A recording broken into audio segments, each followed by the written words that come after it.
just need a link. Majora's Mask or Link to the Past. Yes. Yes, those. Or the Shadowrun link. Right. The Shadowrun Link? There's a Decker or something named Link. In one of Jamie's games? I think in the books or something. In the books. Okay, so where is my background music? Okay. That's too loud.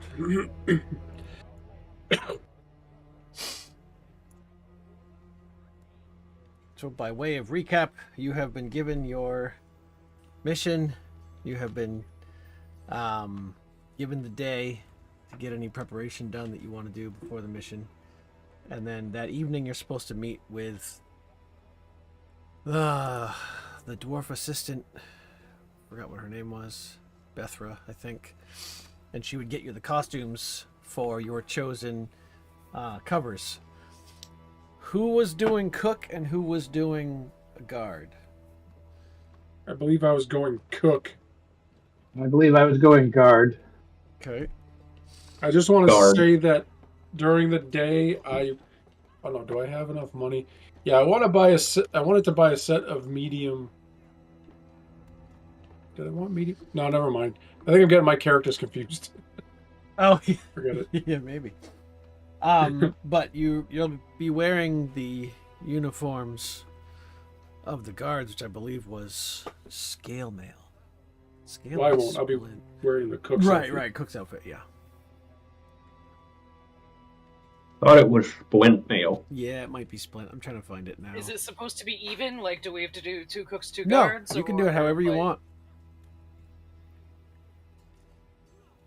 Well, you could technically be either because you have the hat of disguise, but for purposes of who they're removing from the ship that you're going to be replacing, they need to know what you want up front.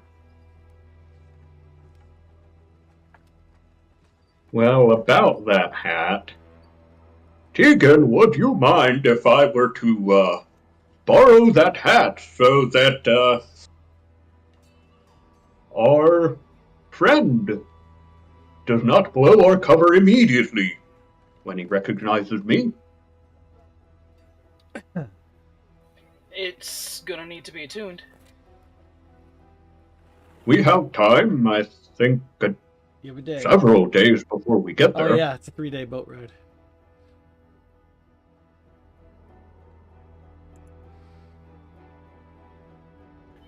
Of course, yeah. then I should not go in the cell, but that could be a problem.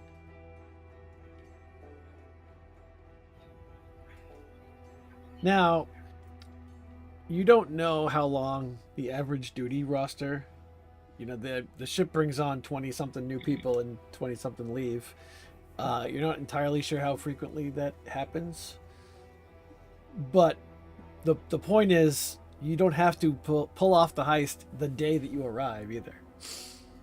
You know, you have at least theoretically a month if you wanted to continue to actually work at the prison. So, you know, you're being delivered there as long as you continue to maintain your cover and continue to be a guard or cook staff, depending on what your cooking skills are. Then it's not like the other heists where you had a time limit. That's not to say let's spend a month of meeting and talking to every guard in the prison or every inmate. But I'm just saying, but I wanted to. I'm just saying that, like, hypothetically, there's no super pressure to get in and grab them and get out. Although, obviously, the longer you're there, the more potential that your cover's blown. Mm-hmm. What's Gunner's side quest? We have to spring someone who wants to kill me. Well, The he had some That animosity. sounds like toward a great idea. The I don't guy think who, kill you necessarily. well, in the past he wanted to, but Gorm Burtwhistle, I believe was his name, a guy who Gunnar knows from his past, let's just say, who got himself locked in for doing a raid.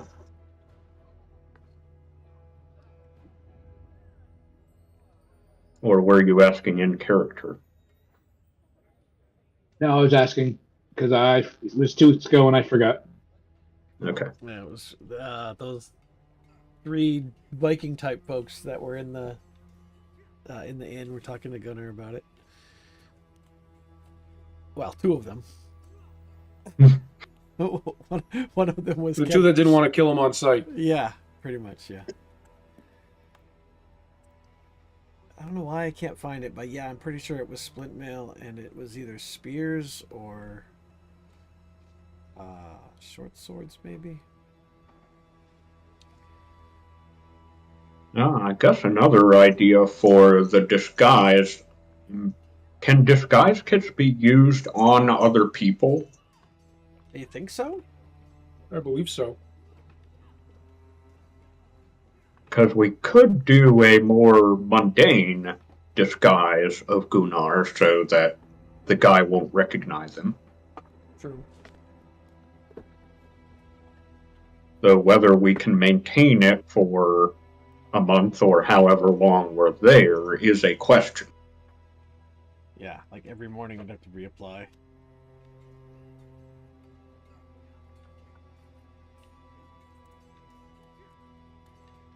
I had to pull out the actual book because I can't seem to find the section on what the guards are wearing. I think it was splint mail, so we'll just go with that. I won't worry about the weapon specifically until I find it.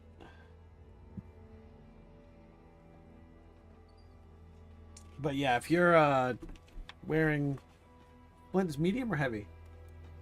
Heavy, right? Yeah, I heavy. believe so. Yeah, if you're wearing heavy armor and you don't have the proficiency in it, you just can't cast spells. And I think some things might be a disadvantage. I'm not 100% sure. I think a lot of class abilities are a disadvantage if you don't have proficiency, Probably. depending on the class. Yep. Splint armor, heavy crossbow, short sword, long sword. Pretty standard for weapons.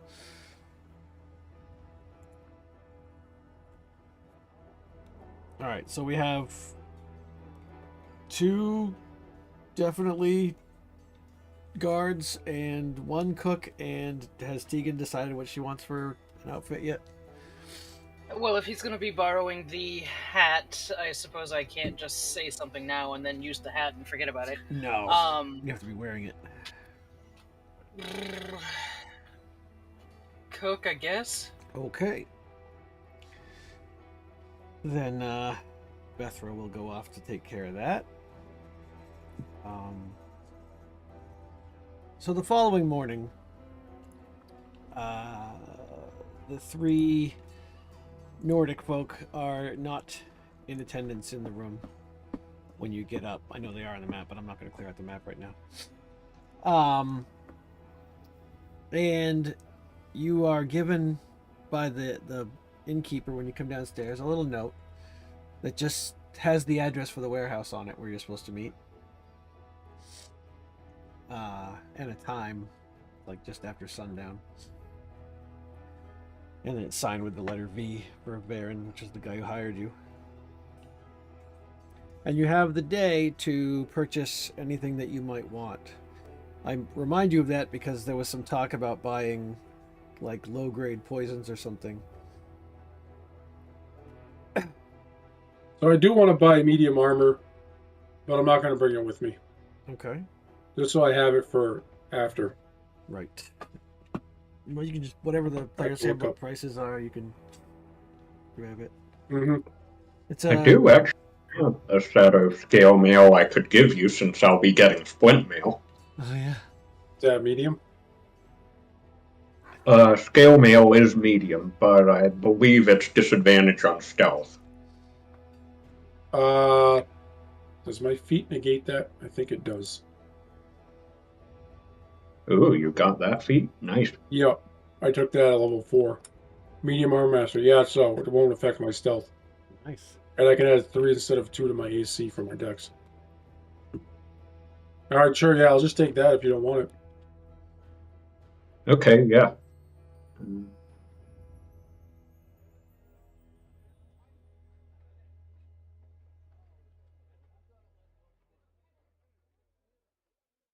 All right. So, anything else you want to buy during the day before we skip to the warehouse at night? I don't know if we decided on a plan yet. I think we were talking about waiting for Nate. Yeah. What he wanted to do.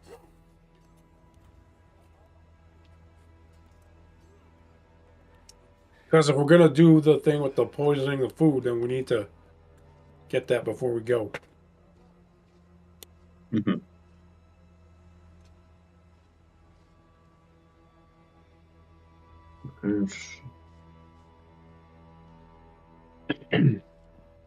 Anybody have? Yeah, that does sound like a good plan to get it, even if we don't end up using it in case we want it.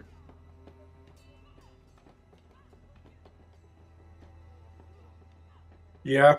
Now, how much? True. What would you be looking for in a poison? You're not thinking of like potentially fatally injuring someone. You want to make them like nauseous, enough to be taken to the infirmary, but not enough to actually cause some serious damage. Absolutely. Maybe just a lot of puking and diarrhea. All right. I want you to make me a medicine skill check. Who? Anybody who is Yeah, right? planning Which on one of us? anybody who's planning on shopping for potential products that could make you sick. You don't have to find. I'll do it. What? You don't have to find like a black market dealer or anything like that. I know so much about medicine. Yeah, he picks a couple dandelions and says, "I bet these would make somebody sick." Like, yeah, that's. I good. rub poison ivy all over myself. I'm like, this cures burn wounds. Yeah, you stop thinking about the burns for sure. Yeah, probably.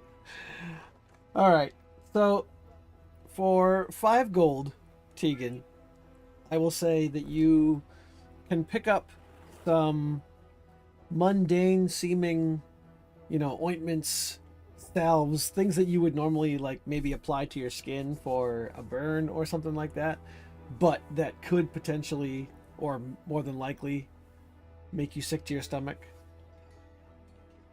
So it's not like it raises red flags because you're not going into the local, I don't know what, and buying nightshade or something dangerous. You're just buying what seems like over-the-counter. But that'll probably do the trick. Right. That's what the medicine roll was for, to know, well, these are the right things to make you vomit in large doses or whatever.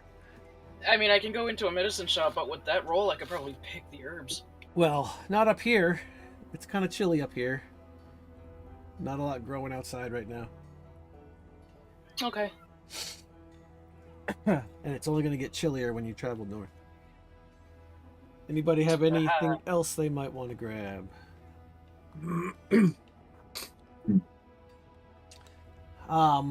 Any questions or reminders necessary about the situation of the prison itself? You can pull up the maps whenever you like. Should be able to.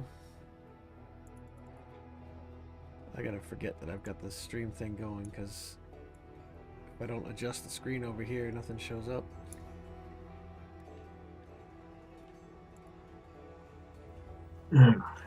Gosh, I know I've asked this before, I apologize, but you said there's 2 guards on shift at a time. Are they together or like on opposite ends of the patrol route? They go as a pair. Okay. They leave one of 2 starting locations. They walk the perimeter, which takes roughly 4 to 5 minutes. and they do this every 20 minutes. Okay. Now, each side of that perimeter is about 60 feet, maybe more? I don't know. A little bit more? I'm not sure. I think it's more. Each of the sides of the octagon or hexagon, Yeah.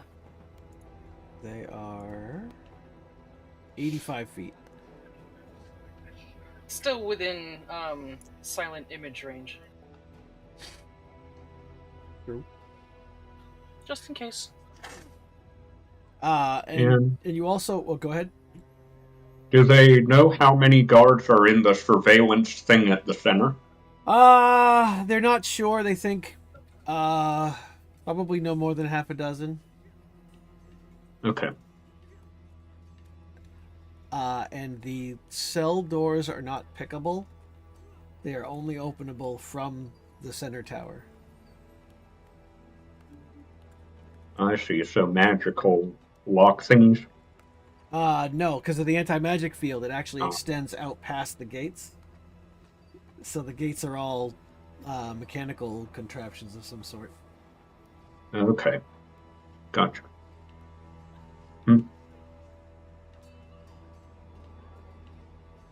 So I guess the guards don't have keys, really. They ask the guards in the center to pull the lever. And Correct.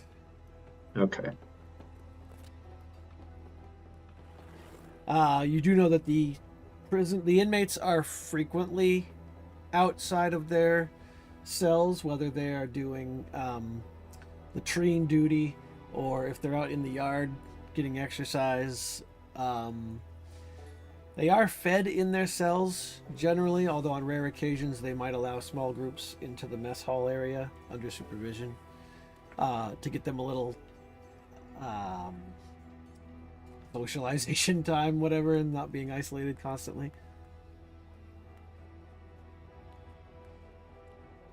Okay.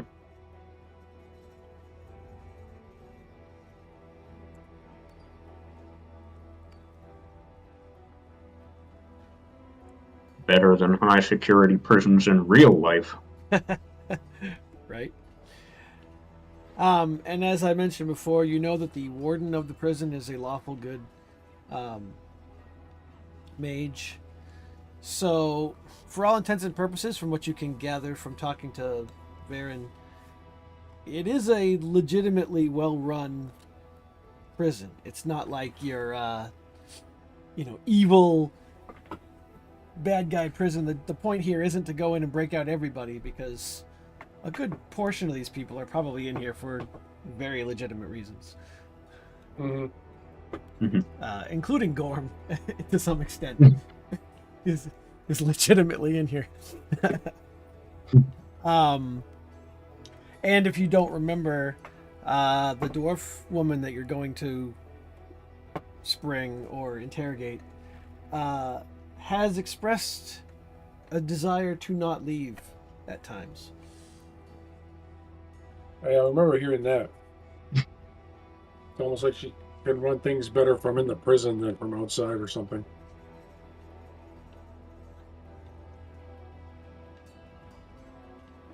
Yeah, because we joked about telling her that if she doesn't tell us what we want to know, we'll set her free. Yeah. Yeah, don't make us break you out of here. Yeah, we'll do it. We'll let you out. That'll teach you. Mm-hmm.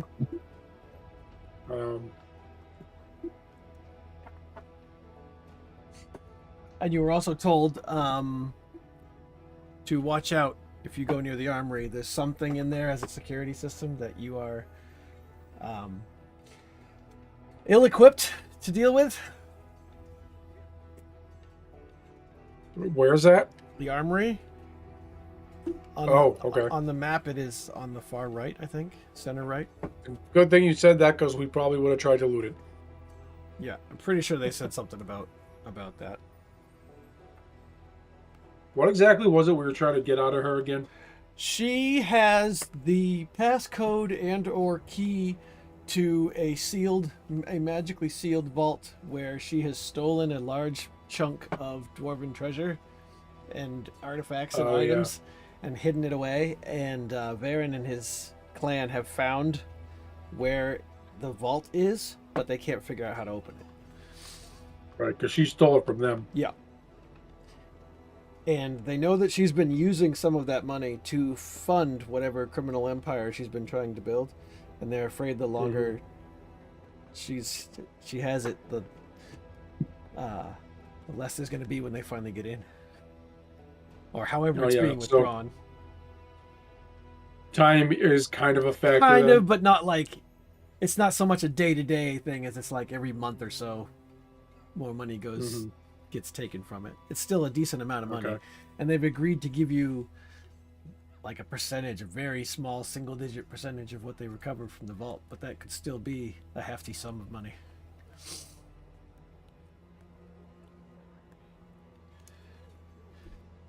So, if we're not gonna buy a bunch more things, and I can see why you wouldn't need to necessarily, that evening you check in at the warehouse, and Bethra is there, and she has 2 sets of cook clothes, and she has 2 sets of splint mail, long sword, short sword, and some duffel bags. She says you can throw your regular belongings in the duffel bags. Everybody traveling there has their own personal belongings, so you shouldn't be searched because they've technically already gone through the vetting process.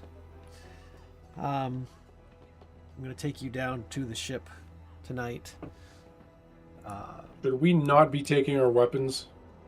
Or should we be taking, like, If you have a way to get the weapons in without wearing them, they're small, they can fit in your duffel bag, then that should be fine, she says. But if you if you're going to be walking around with a rapier or anything that's out of the ordinary for the guards, that's going to draw attention to yourself. I'll throw my dagger +1 in mine. You do have a bag of holding, or have access to a bag of holding in your party. Oh, we're allowed to bring that with us? That's where the rapiers you can put go. the bag of holding in the duffel bag. They're not going to check your duffel bag for your stuff, so if you bring... That's not going to rip a hole in fabric or space-time or anything. Carry the dagger, put the rapier in the bag of holding. Yeah, I could always carry the dagger on me, right? Yeah, probably. It wouldn't be out of the ordinary. It's concealable enough. Yeah. Alright, cool, do that. And you said they get heavy crossbows, I think, and do they have shields, or...? No, I think they dual wield long sword, short sword. Ah, okay. That's the impression I'm getting from the tokens that I can click on. Gotcha.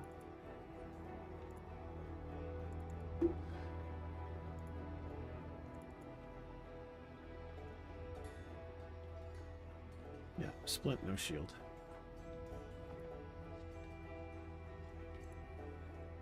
They're not expecting the prisoners to be fighting back, so...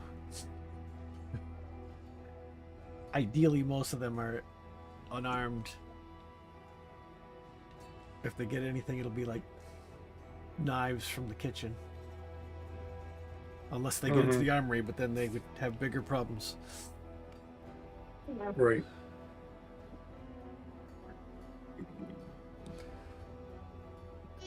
Alright, so she will point you to the Jolly Pelican, which is a ship docked in the harbor.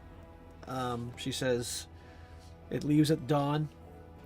Most of the people going are either on board already or will be showing up tonight and getting aboard before the trip. So you'll want to just walk up the gangplank, make sure you look like you're supposed to be there so they don't get suspicious and ask questions.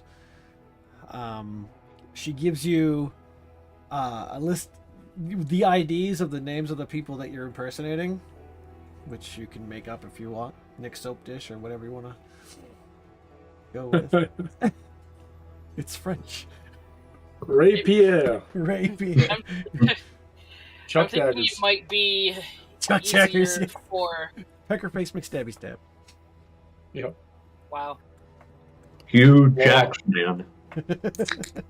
Yes. I'm gonna call myself Lob.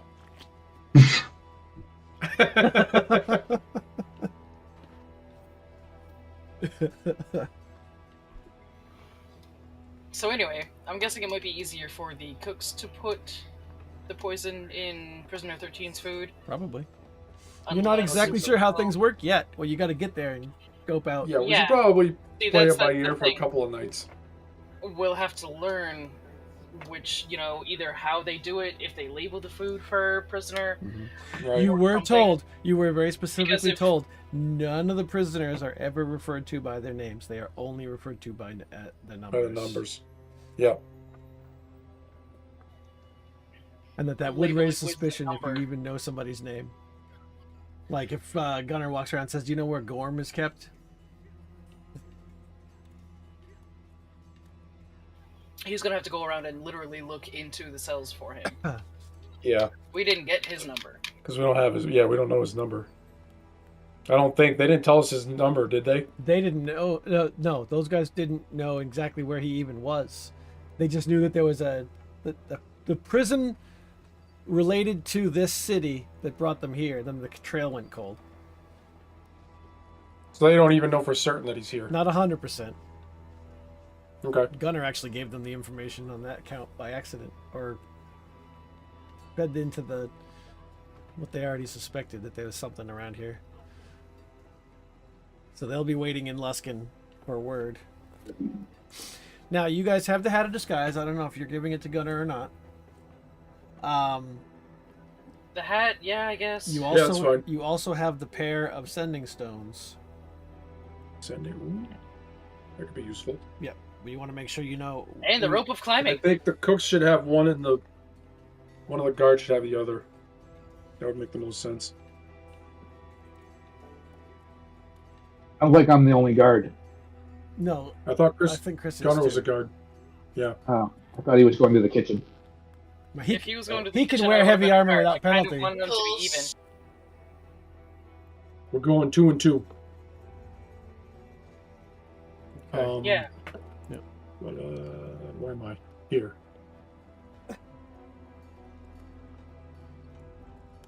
When you, I'm assuming you head up the gangplank, or do you have any last minute reticence about going?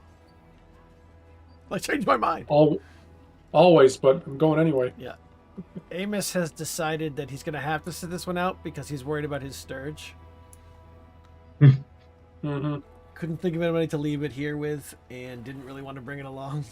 Stuffed in a duffel bag. That makes sense. Yeah. And there's a lot of cautious and intimidated looks from people when they see a Sturge in a cage in the inn, so. And you can't be gone for 4 days to a month and have it starve to death or get out and start feeding on people, so. Well, you can. You just probably don't want to. Right. Depending on who you are. Well, there's a lot of things you can do. Yeah. But should you? Might not be advisable. Right. All right. Well, then I'm going to ask everyone for a group deception check as you confidently stroll up the gangplank onto the ship as if you belong there. Ooh, deception. That's one I of my can do favorites. that. Yeah, I figured.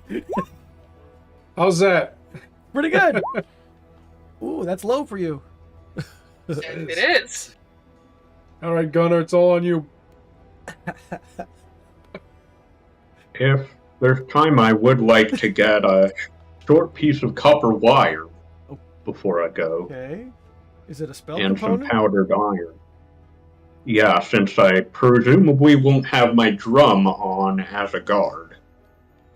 Right. I'm sorry, some copper wire and powdered onion? What? Yes. Yeah, gonna make them cry. Pocket onion! So you make them cry and use the tears as a conductor for electricity. You can't use your sword as a spell focus. You It be might able only be to, as a- it might only be sword bards. I believe that's correct.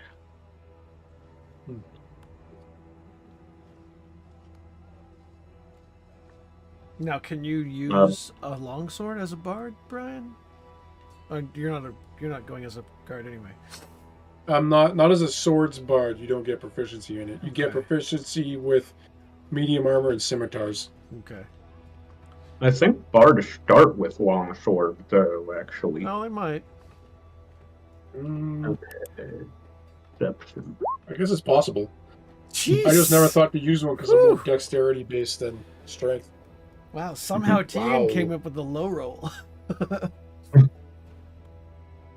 Yeah, with That's it, man. I'm raising my fucking charisma. with not even. Do you even need to? Can you even? Probably not. It's already at a 19. Oh, yeah, you can. You raise it You can one. go one more. Yeah, you That would walk be a on the plus ship 5. with all the bearings of someone who's supposed to be there, and the ship sailors and even the person who looks like they might work for the prison don't even give you a second glance. They just nod as you walk by. As you settle into the hold in the ship on your bunk, you take a moment to just kind of take in your surroundings, and yeah, you're definitely 4 out of 26 people getting transferred into the prison. 20 guards and 6 kitchen staff. And you get the general feeling that about 25% of this group is new. This is their first time coming.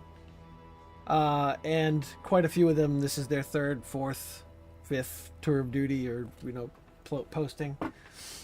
Some of them are coming back after an extended leave. And others they just do it, in the off seasons or whatever it is, as like a summer job or something. So it's a big mix of the kinds of people coming and going. So you see a lot of old friends reuniting, and you see a lot of people introducing themselves for the first time. And being you a bunch of social characters, you probably do the same. Just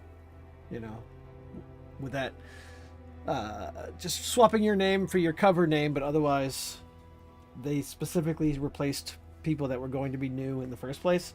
So no one's like, oh, I thought John Smith was an elf. You don't look like an elf. You don't have any of that problem.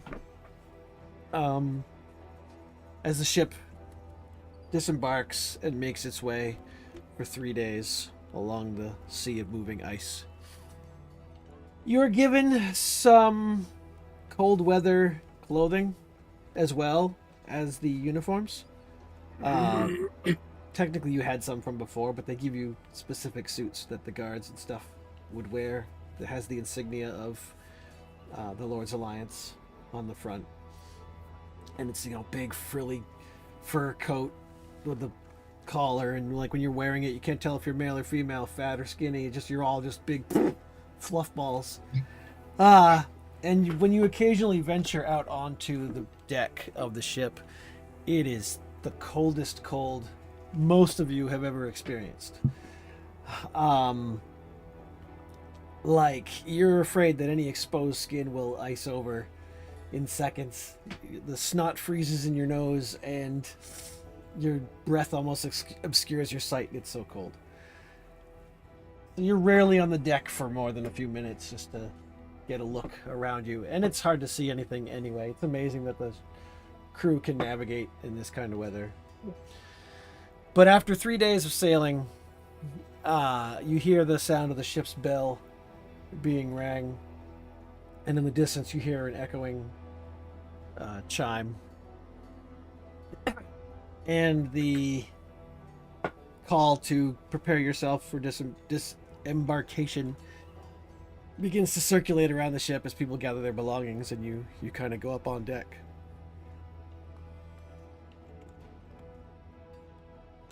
As you approach, and as you step out onto the deck, you see, perched on a cliff overlooking the sea of moving ice, a bleak stone fortress carved from a gigantic blade-shaped rock. A central tower looms above the rest of the fortress, and light leaks from the arrow slits. 4 smaller towers rise from the outermost corners of the fortress, and guards can be seen moving atop them. There is a handout somewhere.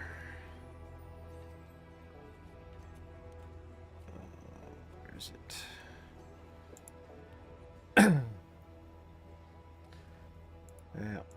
Maybe I already linked it. I think you already. Yeah, it's under prisoner 13.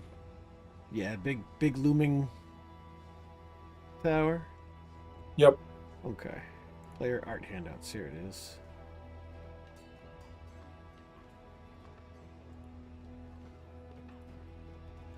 Let's just do that again. There we go.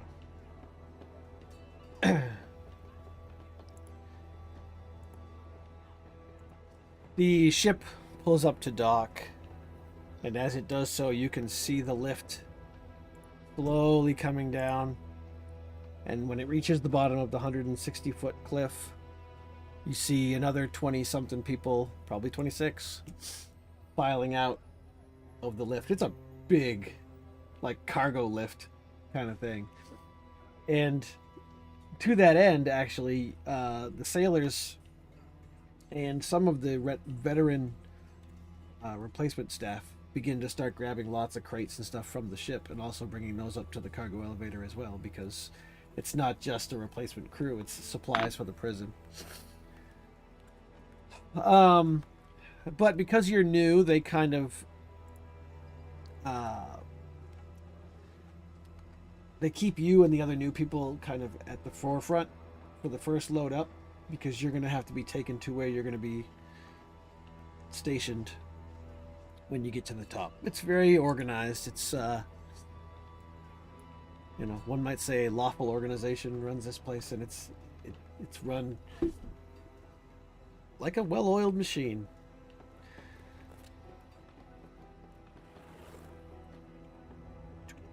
Ooh, give me a second. All right. You are loaded onto the elevator, and you are brought to the prison. Now I'm going to put you guys on the dock. Even though you're amongst a big crowd, so who did I forget? Tegan. Tegan. You guys are so tiny, it's hard to see. And I gotta check the stream, see what I'm seeing over here. Yep. Well, this is a big map. Yeah. It's the entire prison. Hmm. Just gonna bring you all up to the door here. You are winched up the ladder, the elevator, to the top, and this door is opened. Ka-chunk. And you are led into the prison. Actually, what I'm gonna do... yeah, don't move your tokens around too much for now, because I'm gonna end up kind of fast forwarding through some time a bit. I read all this, but it's so... Oh, okay. Getting inside. Yes, here we go. You're directed off the ship, ride the elevator to the top, admitted to the front doors. Guards are taken to the barracks. Let me grab the guards and move you to the barracks. Oh, haha. Okay. So, don't anybody move your tokens just yet. I'm going to move some of you for you. Now the guards are Gunner and Majesty. So you guys... I'm trying to grab both of you and it's not working. And I need to move the stream. Okay. You are taken to the center, right into the Panopticon, and taken through this door. And you briefly get a look inside the center room. I'll put you there and give you the description. The problem with trying to run the stream too is I have to have that open in front of me. All right. So you saw the octagon, or the hexagon where the guards walk, and you get into the Panopticon, which is a large open space in the center of the prison. You see all the cells lining the chamber walls, and the small hexagonal room in the center space.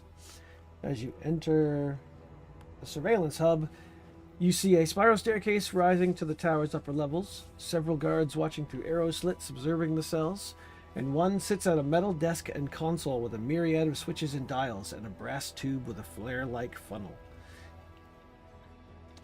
And then you are taken up the stairs to the barracks, which is... Whoa, that's not supposed to happen.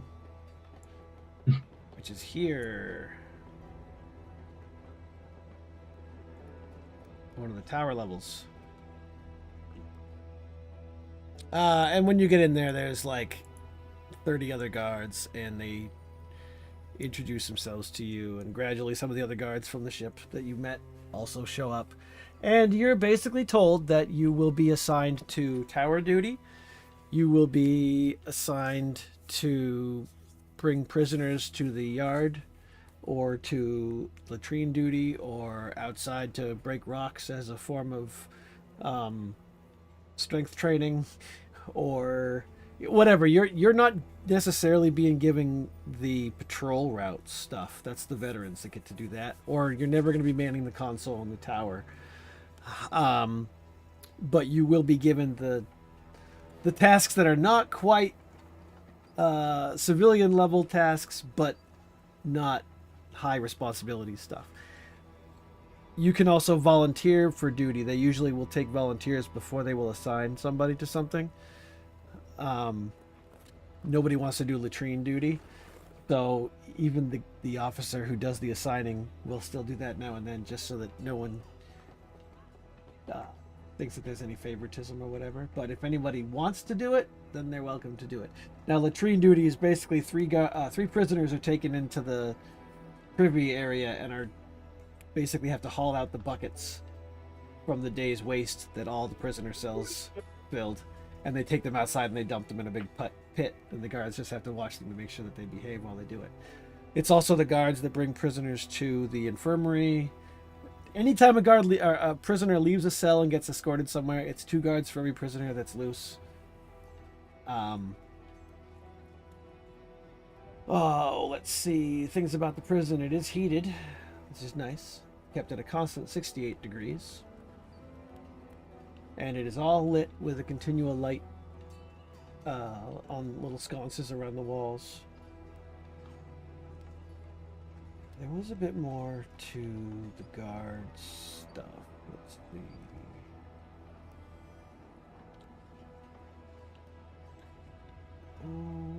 Okay.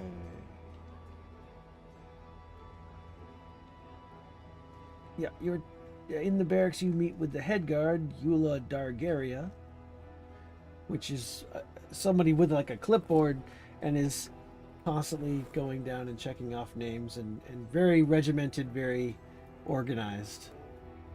But she's the one that gives you the work orders and how to do things.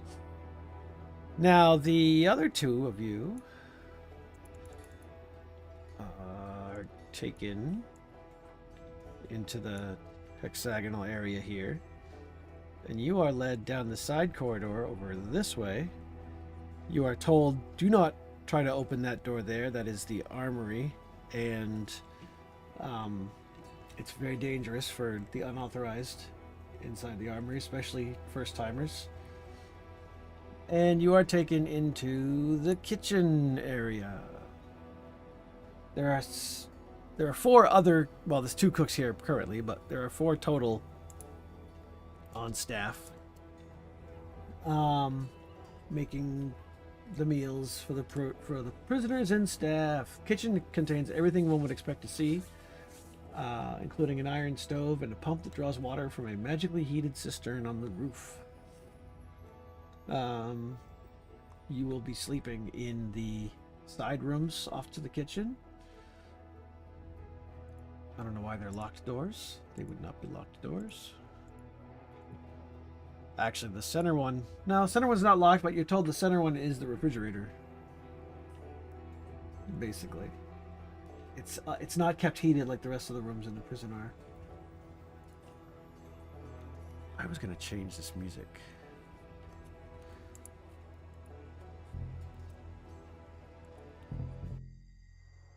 Yeah.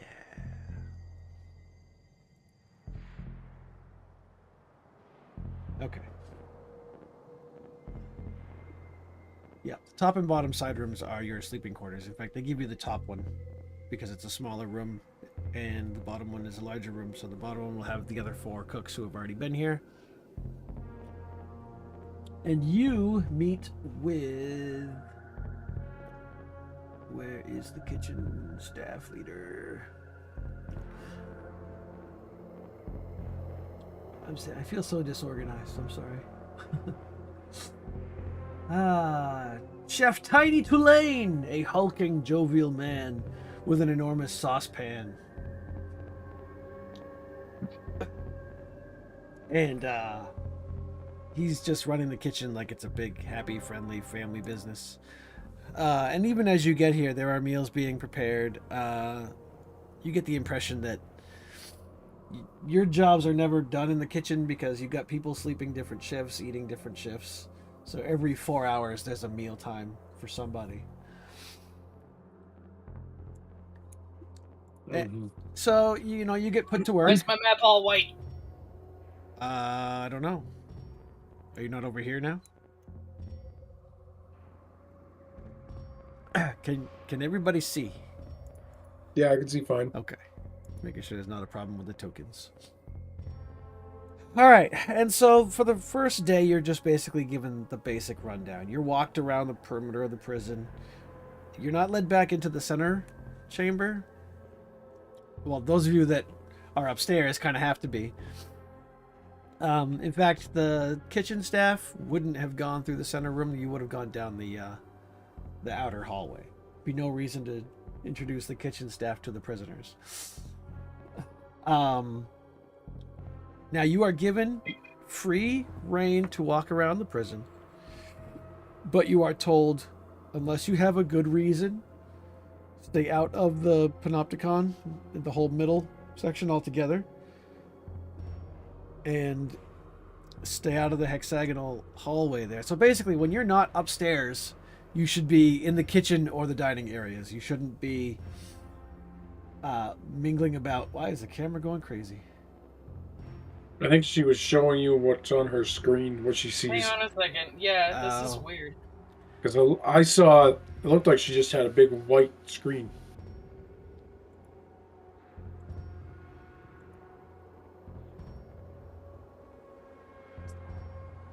I don't know.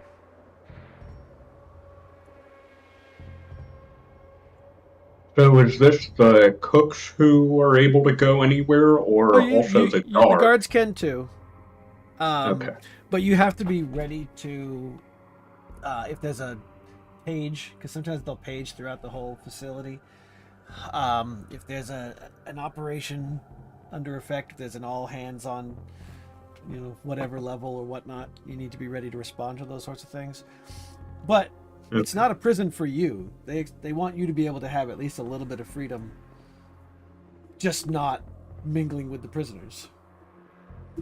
Okay. You know, so you come out of the, you come down the top stairs and into the center chamber.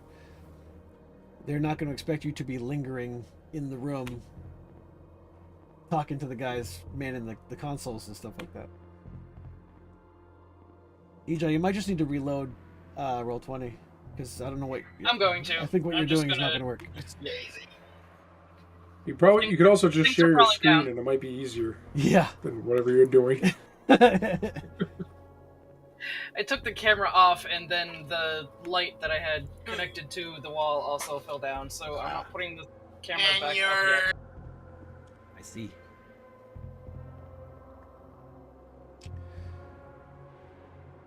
Yeah, I'm going to unlock any door that would be reasonably unlocked.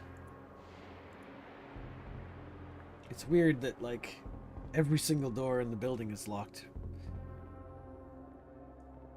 Yeah. Even though technically you have a way to open those locks. If you remember your map that you have, you can tap to disable arcane locks. Oh, okay. Many of these rooms have hatches in the ceiling to get up to the outside. Those locks are also arcane locked. If you tap the door on the map that you have, it will make it temporarily disable the arcane lock for 1 minute. The maps, when you call them up, because they basically just exist in your own mind. It was that weird orange slice magic thing that the dwarf gave you. It disappeared when you took it. Mm-hmm. So yeah, all you have to do is think about the map, then it'll appear, but in your vision only. Although presumably it wouldn't work inside one of these cells.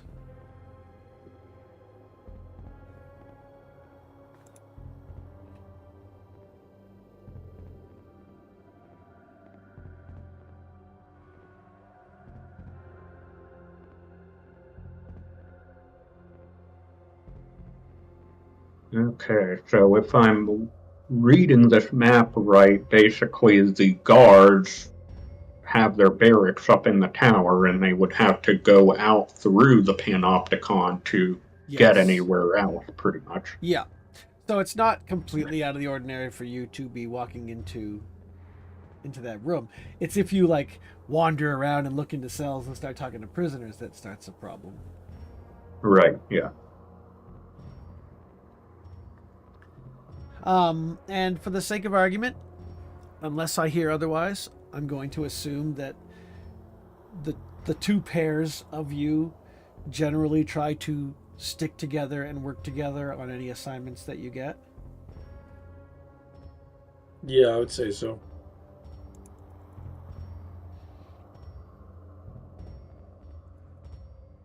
All right. So, What say we volunteer for latrine duty, whatever your majesty's name was. Huge Axeman? That's Gunnar. Oh, right.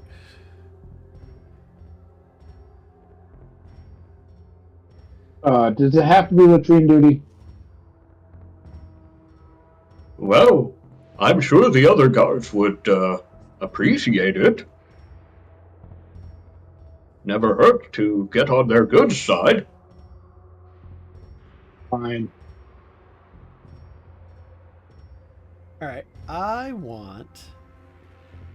Let's see. I'm going to roll randomly.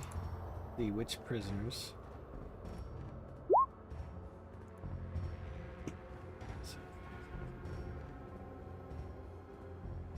Haha, okay.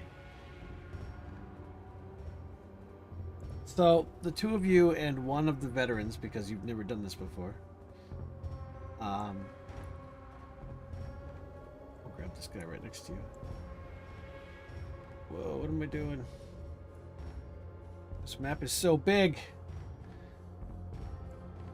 Ah. You are taken downstairs. And you are the guard. He's looking at a duty roster, and he goes over and he opens up these three cells, and he takes these three. Actually, this. I'll just take two prisoners because there's only three of you, so we're gonna have one more guard because I did say it was 2 guards for every prisoner usually. So it's the 4 of you and these 2 prisoners. And what you see is, oh, why did it not keep the numbers? Damn it. I thought I gave them each random numbers and everything. Oh, just not these 2, huh? Oh no. Oh, this is prisoner 6. And this other guy, since I didn't give him a number, I'm just gonna roll percentile. He's number 31. This guy. All right. And veterans, they're like, hey, guess what, 6? It's latrine duty again. And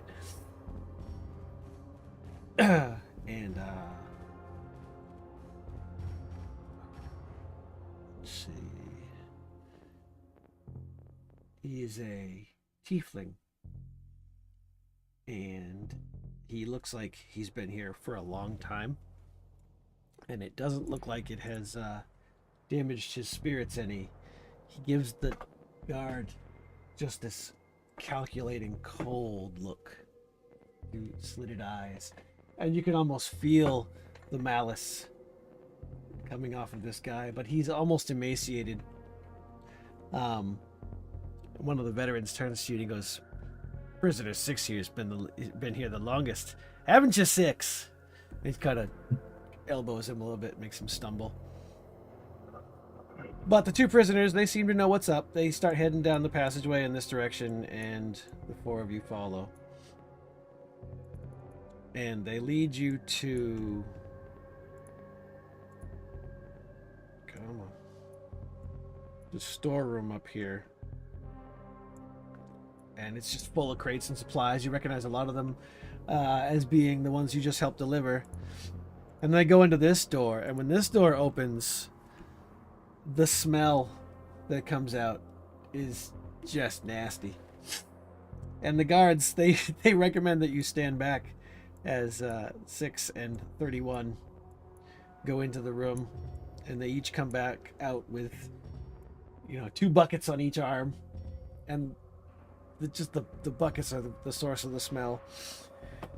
And without moving the tokens constantly, I'm just going to say that you follow them as they go outside. Well, they put on their heavy coats and they grab the buckets, and you follow them out. And they go out the door that's down here. If you can see my ping. It's not pinging. Down here on the outside edge of the prison. And it goes outside. It's the only detached guard tower from the prison itself. And they kind of walk off the path and then off to the northwest a little bit, and they pour the buckets into the piles, and then they turn around and they go back in, they grab 4 more buckets, and they take them out and they dump them out. And the whole time the tiefling is just giving the guards looks. Like, if looks could kill, both of these guys would be dead.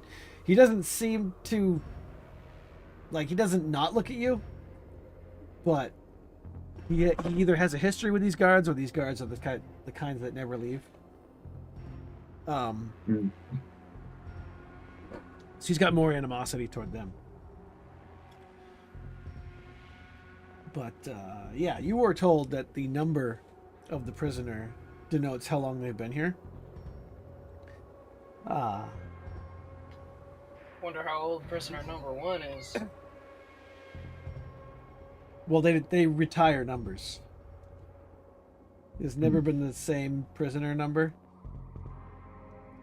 So 6 is, must have been here for a long time. 6 has been here for a long time. 13's been here pretty long. So I'm going to say the prison hasn't been open for like a decade. It's been, maybe a decade tops at this point. It's fairly recent if the prisoners only number up to 299. I think it's the highest. But obviously this place doesn't hold 299 prisoners. That's just the number that they've gotten up to at this point. I was just going to say, how many prisoners are there actually here? Or do we know that? You don't know that. Oh, okay. But you know that each cell can potentially hold 4 prisoners. Although from what you've seen, there's no more than 1 in a given cell. So you don't think it's currently full. Because we haven't been caught. Right. Well, not that would fill it, but be 4 or 5 more. But it takes about an hour for latrine duty to happen. Were there any rules? Do they have rules against talking to the prisoners when they are out, or are there norms against it, or... You don't know. These guys aren't really... the guy that is antagonizing 6 is definitely talking to him, but he's only talking to him in like a spiteful kind of way. You could probably attempt a conversation, but there's only the 4 of you, or the 6 of you outside, so it'd be tricky.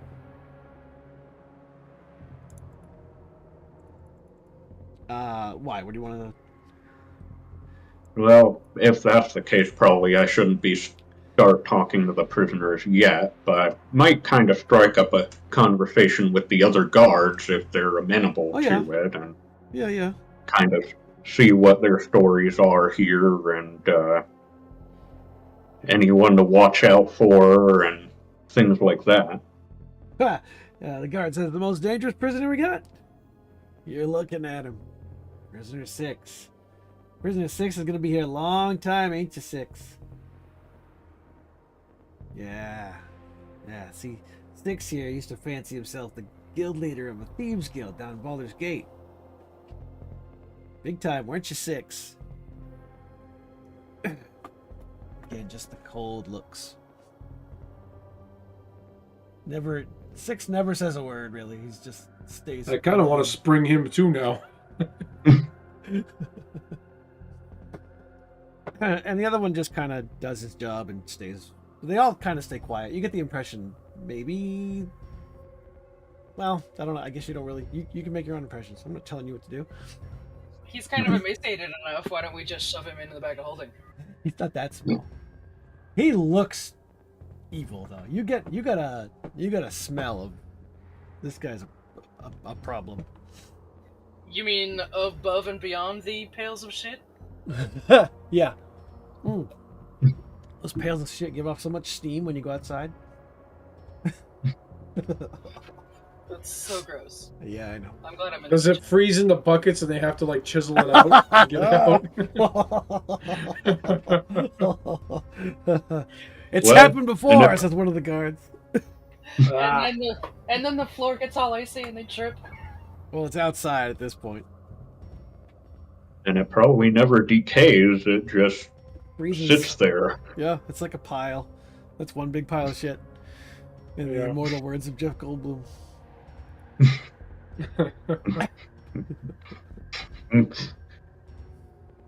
But as I said, the process takes about an hour.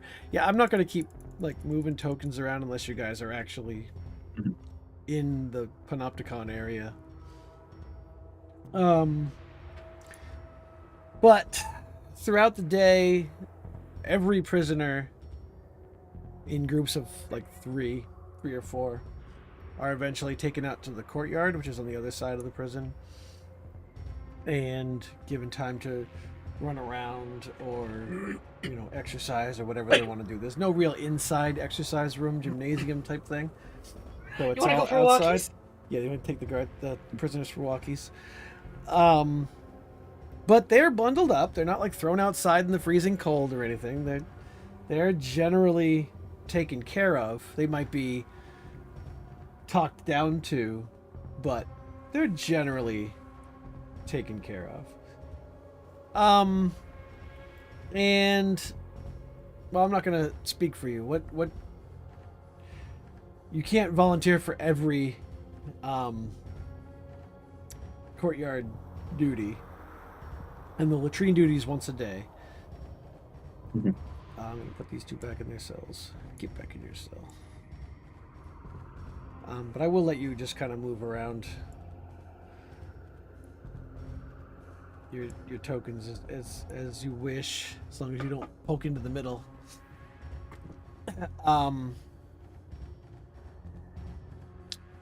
Actions? Anyone? Anything you're waiting for? I'm going to follow Gunner around very slowly because this armor is way too heavy for me. Yeah. I don't have sufficient strength to drop my speed by 10. What's the lowest you could roll with a deception? Well, I'd be rolling disadvantage. Right, but even if you rolled a 1, what would you get Oh. on deception? 8. Okay. Alright, so you can fake it till you make it walking around in the armor. Like, it definitely looks like you haven't worn it a lot, but you're not acting like a complete noob, like it's baby's first armor or something like that. You at least can pull off the look like you know how to move in it, so the guards don't question you on it. Gunner's actually obviously perfectly fine in it and gives you a few pointers where you fastened it wrong or whatever. But yeah, you're passing okay with it. But you kitchen folk, you talk to Tiny. Tiny's a jovial guy. He's exceedingly happy that there's new supplies because the lettuce was wilting and they were almost out of chicken. And, you know, whatever. He's taking inventory and he's sticking things into the cold box. He has you help carry things into the cold room and stack them organized. He explains that the prisoners eat a pretty standard meal. They don't feed them 5-star restaurant meals, but they don't feed them slop either. It's what, you know, this isn't like a hellhole or whatever. They try to be humane. There's a few that have dietary restrictions, which he's annoyed by, but, you know, again, trying to stick to being humane with it and whatnot. And there's special stuff. There's a few crates that are definitely higher grade foodstuffs, which they keep in a separate stack, and it's a lot smaller quantity than the amount for the prisoners. And the prisoners and the guard staff pretty much eat the same stuff. So when you're cooking, you're making just bulk meals, and the guards will come in and they'll take plates off to various cells. So you do have labeled which rooms each meal is going to. Maybe not specifically which cellmate. Actually, I guess it would be the cellmate because yeah, whatever. It's by person, so you know the number of the prisoner that's getting the meal. So it's not like you wouldn't know which meal was 13's. And 13 doesn't seem to have anything special about their particular diet.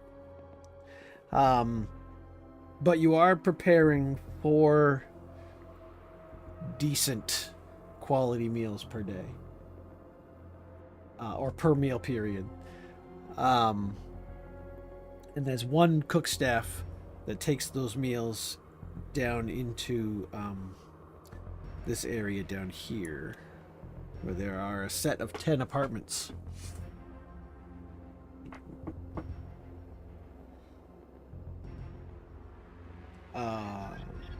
So, warden and people that actually live here permanently? I'm gonna put on explorer mode just so that when people start moving around, the map will actually fill out. Yeah, you don't really know unless you want to ask. Hey, who do those meals go to? Oh my I god. decided my name is Luigi Linguini for this mission. Excellent. I'm gonna do an Well, italics. Luigi, says Tiny, those are the Absolution Council's meals, you see, my friend. Ah, I see. We have 3 of them in residence even today, but they keep to themselves in their apartments, you see. They might come out from time to time.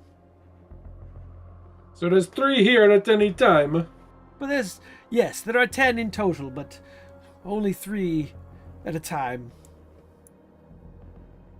And the warden, she's always here, yes? Always here, yes. All the way upstairs. We bring her her food and her drinks, and she stays... Well, she doesn't stay there, but she prefers to eat in her office, you see.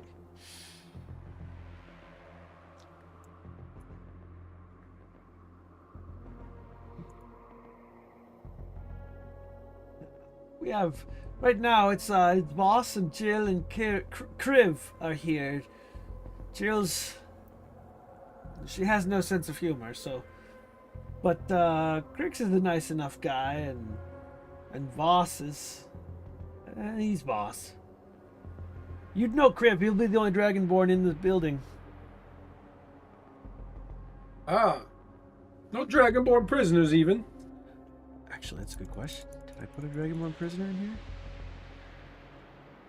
here? Yes, there are a couple. Ah. Not that it matters, I was just curious. Apparently I didn't number them either.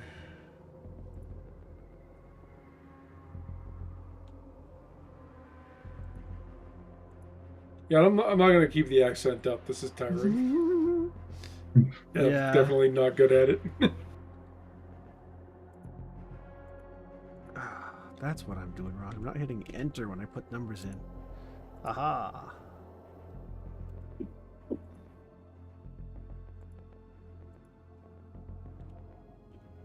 Of course, if I gave anybody the same number, then I screwed up.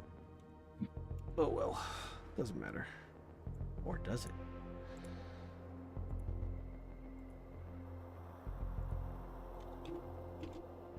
Are you walking the whole perimeter? Kinda, yeah, scoping the place out. Doesn't seem like I can get through any doors, but Alright, I need you to make me a deception check. Both of you that are walking around the perimeter.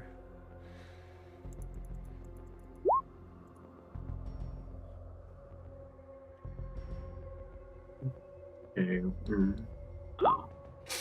Alright, you're caught by the patrol going in the other direction. And they quickly approach you, flag you down. And they're like, what are you doing in the hallways? Do you have business? I told you this wasn't the right way. We should have gone the other way. Which way? What are you looking for? My apologies. I'm looking for the mess hall. Ah, well, you want to go back down far. You're on the opposite end of the hexagon. I see. You So walk down. this way past the courtyard door. You can tell it's the courtyard door because you can see through the arrow slit. The courtyard is actually like a window there. Past that's the armory. Don't open that door. And then there's a door to the right of the armory door. That'll take you to the kitchens. You have to go through the kitchen to get to the dining room. You got that? I see. Thank you. Yep. And then they kind of stand to make sure that you turn around and walk the other direction. Yeah. You gotta get to know the rules of this place. We'll let it go this time, but don't get caught in the halls again unless you have important business.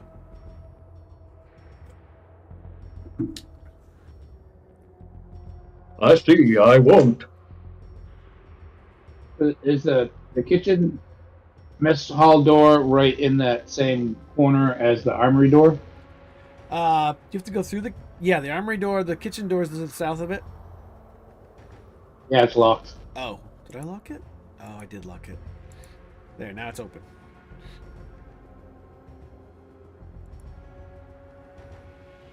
Oh, look who it is. Yep, you see them chopping away vegetables and taking orders from this really big human guy with a saucepan that he uses almost like a baton to gesture around the kitchen and conduct his orchestra. Seems very jovial and happy to be there. And most of the people you see working there seem to be pretty happy too. Actually, the other two are up and cooking as well. Full stocked kitchen, like more than you've seen in some inns. Well, a lot of inns are probably kind of run down. And That's true. so,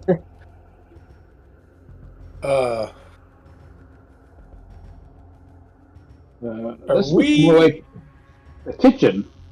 Yeah, the dining room's that way. It says the mess tiny, hall's and the he next points. door. Oh, Yeah, he oh points down. sorry. And as you walk into the mess hall, you see tables and benches filling the room, dishes and dulled cutlery stored in cabinets along the south wall. You see a few guards in here having a meal. I'm assuming that we're supposed to not know each other, like us and Gunner and Majesty, or Well, we were on the boat for a few days together, so oh, that's true. at the very least. All right, yeah. So we could act like we became friends during that time, Mhm. I guess, or something. All right, yeah. Yeah, you get the general sense that most of the people here are trying to live as much of a life as they can when they're off duty as possible in a frozen wasteland like this. So there's a little fraternizing. You see some of the guards chatting each other and some familial nods to the wait staff and stuff like that. You guess there might be some fraternization going on between some of the people here. It's going to happen, right? Mm-hmm. As long as when you're not in this quadrant of the building, you keep it formal and official as much as possible, because the prisoners had to be kept in line at all times, kind of thing. So, what would be the normal way into the mess hall through this guard room? Through the kitchen, I think. Oh, Well, the kitchen all would right. go through the kitchen thing. The guards could come through the guard room as well. That's true. All right. So, are we allowed in the guard room? Yeah. These are the guards that are. This is one of the 2 rooms that sends the patrols around the hexagon. And they're in there sitting around a table playing cards, checking the time to see if it's time for their shift yet. They see you walk in. They're like, "Hey, you supposed to be here?" I was just Deception roll.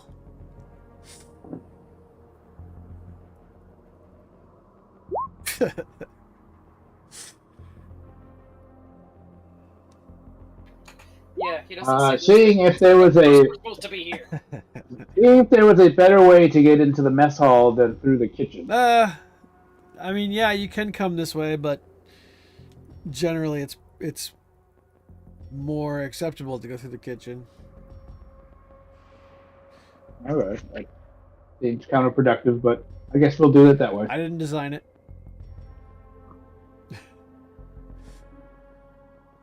Supposed to be pretty efficient, though, they tell me.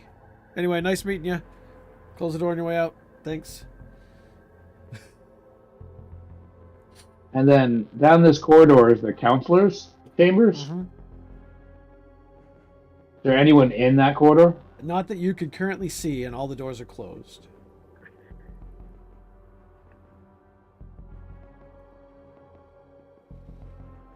Have we heard anything about what, I guess maybe horses, but what animals would be in the stables? Currently, nothing. The stables is there as a courtesy if people are visiting on foot, which rarely happens. Okay. But I mean, it is technically in the Icewind Dale region, so there are towns up there. There are people that can approach by land instead of by sea. It's just not very common. Okay. And this level is this level basically on ground level? Yes. Okay. Well, ground level at the Okay. top of the 160-foot cliff. Right. Yeah. Okay. What is the terrain like around here? Like, is this a raised plateau above even the rest of the mountains, or No, it's about the same height. Like if you were to leave the building here at the ground level and just start walking south, you'd eventually run into Gunnar's homelands. It's not Okay. It's not like necessarily a raised plateau. It's a promontory overlooking the sea of moving ice. That's about, and it's built Okay. into the side of a massive jagged rock formation. Otherwise, it's nothing spectacularly outstanding geographically. Okay. Gotcha. Guys, we've been sent to the wall. Yes, you've been sent to the wall. So yeah, Gunnar is generally going to be gregarious and kind of try to get to know the guards. Kind of say, "Hey, I am new here. What can you tell me about living in this great tower?" It's cold outside. It's all right in here if you like. Oh, yeah. If you like playing cards. Tiny brews his own alcohol, which he tries to keep a secret, but it's the worst kept secret in the prison. So on weekends, the off-duty guards will, sometimes we'll kick back a little bit, within reason. You never know; there might be a revolt or something, but we have our time. The warden's been known to throw one back now and then when she's in a good mood. So she is not in a good mood often? I wouldn't say that. Most of the time we don't see her much. She spends a lot of her time up in the tower. She's a nice enough woman, but She's also the warden, and she's the boss, and she signs our checks. So we don't necessarily fraternize with her too much, but if she makes herself available, we'll throw one back with her, you know. Nice to have a boss that can party with the staff now and then. True. But we within limits now, you understand. If any of these people were to get loose, some of them could cause some serious ruckus, man. I imagine I heard of, are we supposed to say anything about the details of the prisoners, or is that off limits too? Why? Do you know something about these? I mean, the Lords of Alliance sends them up here and locks them away. That what they did is their business. Some of them like to talk a big game. You know, like they'll often try to tell me what they did back home and why they're in here and stuff like that. I believe about half of what they say. And not all of them are violent offenders. I mean, a couple of them are almost political prisoners, I'd say. I see. We try not to let Well, too many of the rough ones out at the same time in the yard, because we have had scraps before.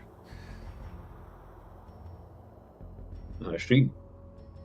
So the weapons aren't just for show. Oh no. No, like take prisoner 13 for example, right? She doesn't even need a weapon to kick your ass. We usually bring out 3 guys if she's loose, because man, I don't know. You've got a temper or something. She doesn't need a weapon, No, you say? she can punch through a brick wall. Where did she learn to do that? Monk school. I don't know.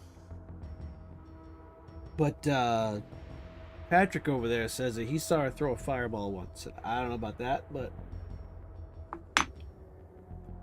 that's the story going around. Something to do with her tattoos, I'm guessing.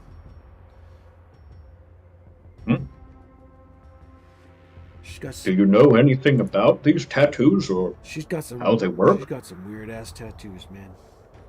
She's got more tattoo than she's got skin. How is that possible? You're right. You're right. You got me there. Well, I suppose if you got tattoos on your internal organs. I wouldn't put it past her, man. She's a tough one. And you say she has a temper as well. Oh yeah. And she's sly, that one.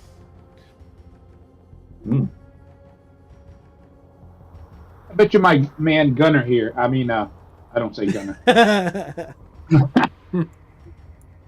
And then, of course, the Dragonborn, they always have that breath weapon thing, so even they're unarmed, they're still dangerous. Fire!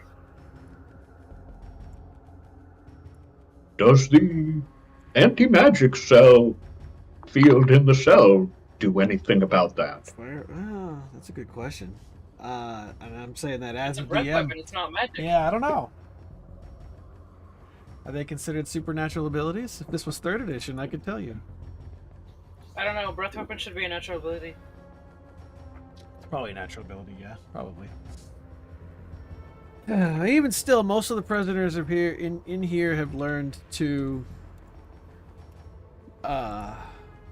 not act up necessarily. Or how about don't tease them so you piss them off? We don't tease them. I'm not in there. That's right. You're not in here. This is the room. It looks like you could probably more than likely talk to one another, though, as a group, because there's a lot of different mingling groups in here. When does the kitchen staff get to eat? Steal bites in between meals. You only work like an 8-hour shift. You work the most in the middle of the day, and they have everybody up for the main meals or whatever, but mostly you work in shifts.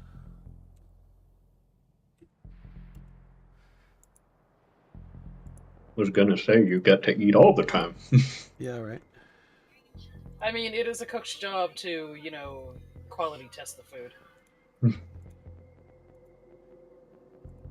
Also, does that require a somatic component? Then there's prisoner There was a 117. Oh, go ahead.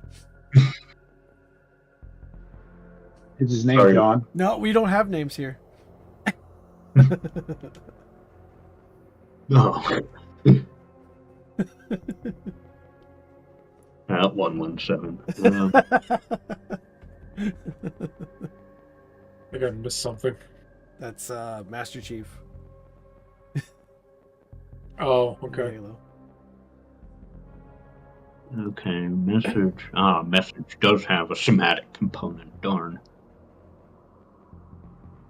But at some point when there was, we were kind of away from other guards, I will make a point to demonstrate to Euryxius and Tegan that I can message them still. Oh, okay. Even without the sending stuff. Yeah, that's why I got the copper. Oh, okay. Now who has the stones? Just to be clear. Probably. We split it up between the two groups. Right. So one. Yeah. I don't know. I could say I have one. Just He is on the phone. yeah, So I I'll say I know. have one. Yes, just making sure that we know who exactly has it, just in case you two get separated Oh yeah. and someone has to call somebody. Yep. Okay. I guess I'll take the other one. Okay.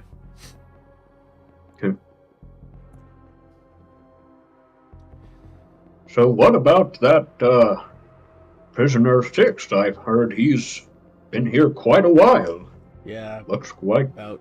a survivor. I think he looks at one of his guard companions. What's he? Year 7 now? 8? I think it was 8. Yeah. Yeah.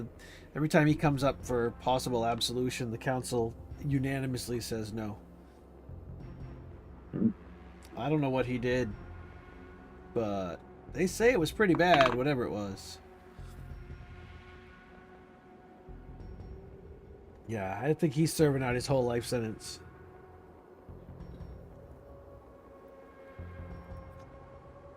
I forget, for tieflings, is that longer than humans, or... I think it's average. Defense? No, it's the same. Yeah. Okay. Yeah. So at least it's not a dwarf or elf life sentence. Yeah, that would suck. Probably want to kill yourself. God, yeah, right? Or wish you were human. So. You ever make them fight? Oh, that's not allowed. Some of these prisoners would probably easily kill others, and while that would make our jobs a little bit easier, I mean, we're supposed to be rehabilitating Not fight, and incarcerating. not fight to the death. Oh, well, I don't Just, think the warden would like that very much. I was And at you this don't place want, you down in don't want Baldur's them Gate, getting any and more rapid. Say what? Sorry, I'm you not get the- it. I was at this place down at Baldur's Gate, and they had their prisoners. They fought each other. You made bets on them. Well, yeah, they do things different down there. Baldur's Gate's run by, what, Flaming Fist? They definitely, yeah. I've heard stories about Baldur's Gate. Me too, it does not sound pleasant. Frankly, I might even rather be here. But the cold never bothered me. No, you look like you can hold your own in a cold environment. Yeah, I used to live, well, did live in Luskan, too, still. Yeah, make a deception roll, Mr. Not Liar too in Leather bad. Pants. Hey, I at least know about the region I'm talking about. That's true. I'll give you advantage. Did you say roll deception? Yeah. Okay. Let's see.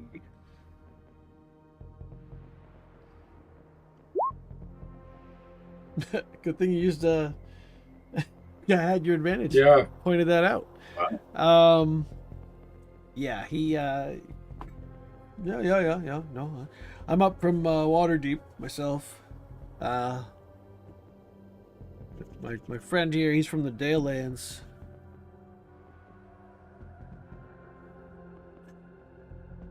I'm trying to remember where that is. It's east of the Sword Coast, I think. Quite a ways east. It's like the center of the continent almost, Yeah, I think. pretty much, yeah. Okay, so not tropical, but No. like temperate. Yeah, probably. temperate woods, a lot of woods. So a little bit different from here, eh? Yeah, well, I mean, at least they keep it warm inside. If I can avoid it, I avoid the latrine duty or the recreation patrol. Try to stay inside whenever possible. So you never go skiing outside? Not a decent enough mountain around here to go skiing on. Well, cross country, of course. No. I'm sure we have a set somewhere, but I ain't about to try them. Yeah, I suppose not. Probably not many places to ski too here. Maybe you could go south. What's south of here? Looks like the other guy. I don't know. Dale. I mean the 10 towns, whatever they are. Yeah, but you got to get through all those Northmen to get there. Those wild guys. Oh, those damn Northmen. Those tribal Northmen. Yeah, those raiders. Oh, we just added one. Prisoner 287. Oh, you don't say. Guy's built like a boulder. Blonde, flowing hair. Freaking guy thinks he's all hot shit. Has he been, speaking of hot tempers, has he lived up to the reputation of their tempers, or? Yeah, he's thrown a few fists. He's coming around, though. He's learning his place. I see. Actually, faded blonde hair. Mostly white now. Guy's getting old. Just needs to pay attention to how old he is, right? Kind of nudge each other with their elbows.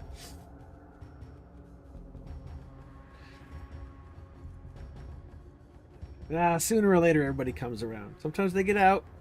They're shown to be on good behavior, or if their crimes weren't too severe. Sometimes if it's a political problem, maybe the situation in their home city's changed and they're no longer considered a risk or whatever. But most of the time, the violent crimes or the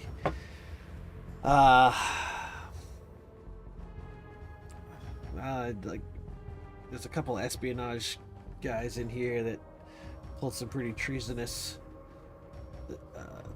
things, as I understand it, assuming they're telling the truth, of course. Yeah, it's a pretty secure place. Well, that's good to hear, and of course, if they did get out, it's all nice out there, hey? Yeah, if they don't have the right gear, you won't make it very far in this weather.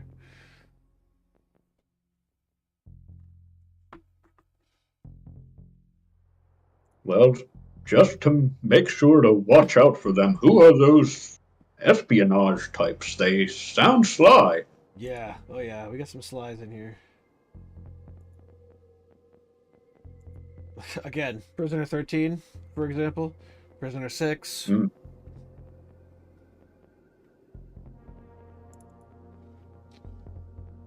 I see. Even 230.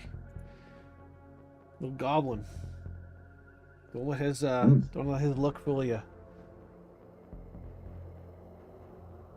I see. I won't. Well, if a goblin can survive in here, then, well,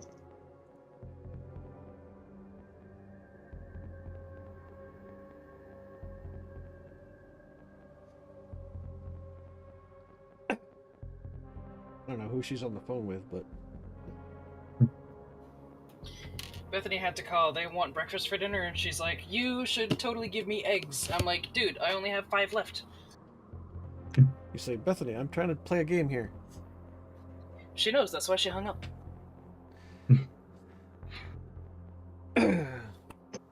instead of joining. All right. She decided that she would give Jared a trade. She would give him a couple of pieces of bread so that I can make him breakfast tomorrow with the 2 we have left. So without going through an hour by hour process of how the prison is run, periodically there is an intercom style, voice throughout the facility, like demanding, lights out when all the continual light globes dim and it's officially nighttime, for the prisoners. But some of the staff stays up, and some of the cook staff still stays on duty just in case. And latrine duty is every day at the same hour that you did it today. And from noon until like 7 p.m., they do the courtyard walks with the various prisoners. And they usually announce, there'll be a duty roster, and they'll have the prisoner numbers on the roster, and they'll have guards assigned to the certain runs. So to keep things simple, you can volunteer for missions, and if you try to volunteer for a specific, like you see, prisoner 13 is going to be in the back lot, in the backyard for an hour, I want to sign up for that one, I would have a deception check so that you don't come across as eager, oh my gosh, I really want to babysit prisoner 13, but more of a, I could probably do that one, Mhm.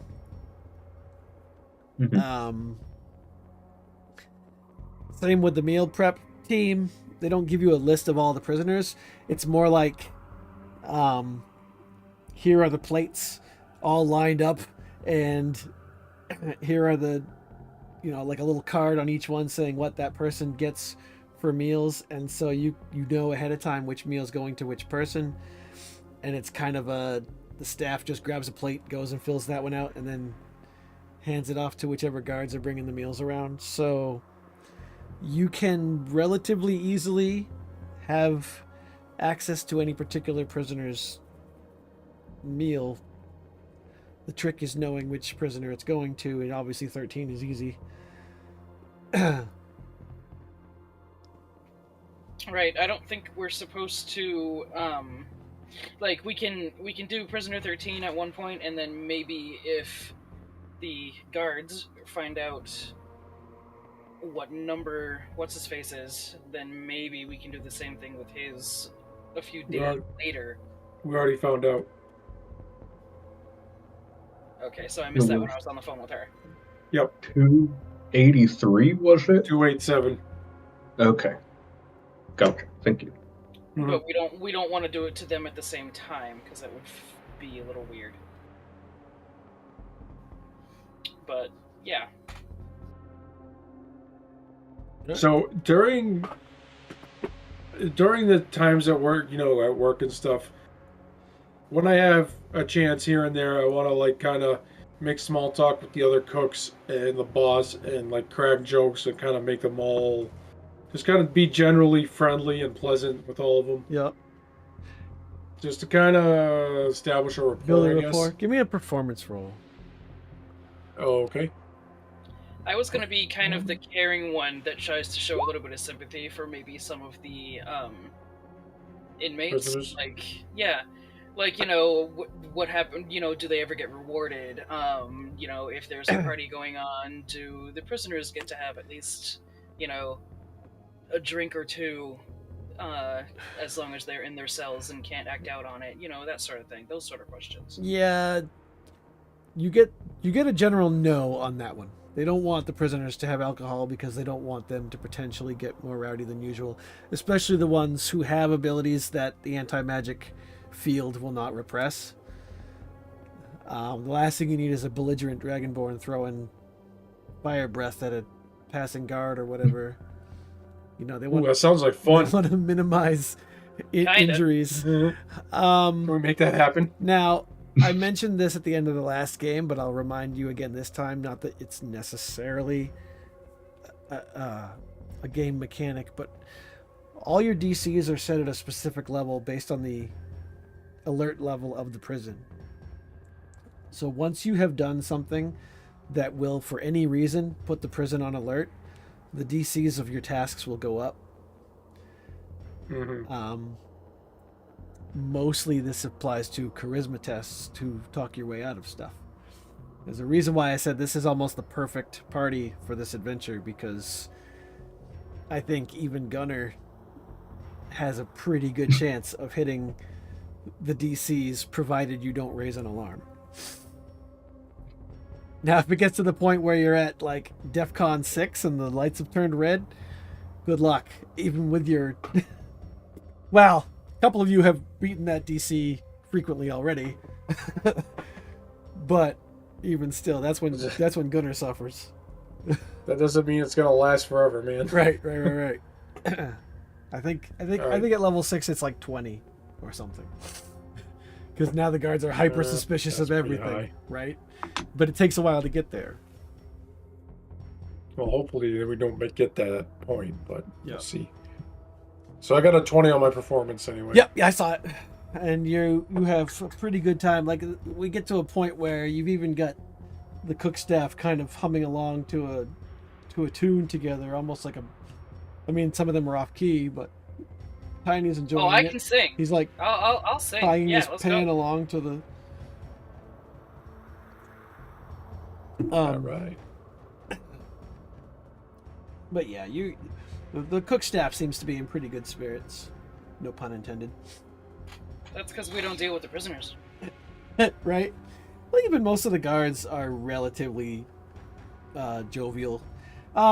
You also get the impression that this is a pretty good paying gig because of the shit, the weather and whatnot and stuff. You get the long timers are here. And the isolation. Yeah, it's like those people that go up to Alaska for 6 months and they're set for the year. Or 4 months or whatever it is. That's kind of what this gig is for a lot of these guys. They come up here, they work for a few of the worst months, colder months or whatever. Make a big paycheck, go home and just live for a while and then come back and do it again. And just from your talks with these guys, there hasn't been a breakout yet. At least not a successful one. There have been a few scuffles, a few attempted breakouts. There would be anywhere, but there's so many just guards on staff here that they almost instantly get put down. Well, who the hell would want to break out? You break out and you go out into the freezing cold, you're probably gonna die. Right. It's like escaping Alcatraz. Yeah. It's like, Good luck. It's like, yay, you're out of the building. Now what? Out shark-infested waters. Yep. Great. And currents that pull you out to sea. Mm-hmm. Yep. Yeah, that's exactly why the prison is up here. So that the prisoners kind of think, if I break out, figured that, what yeah. am I going to do? They have nowhere to go, right? Yep. And that's why... Except for Gorm. Well, yeah. Gorm could potentially survive outside pretty easily. Anybody with cold resistance, although I don't think there's any races of that type currently in the prison. So what is your plan of attack? Like I said, I'm not going to run hour by hour different patrols. It's easier if you just tell me what you want to try to do, and we'll go from there. You guys can talk freely to each other. I'm not going to make you go to extreme lengths to have a sit around a table and talk. You see other groups doing it all the time. And, you know, there's enough hubbub, especially during busy meal hours, that you can have a quiet conversation and assume you're not heard. I don't know if Euryxius and I want to seem too cozy with each other because we're already sleeping in the same room.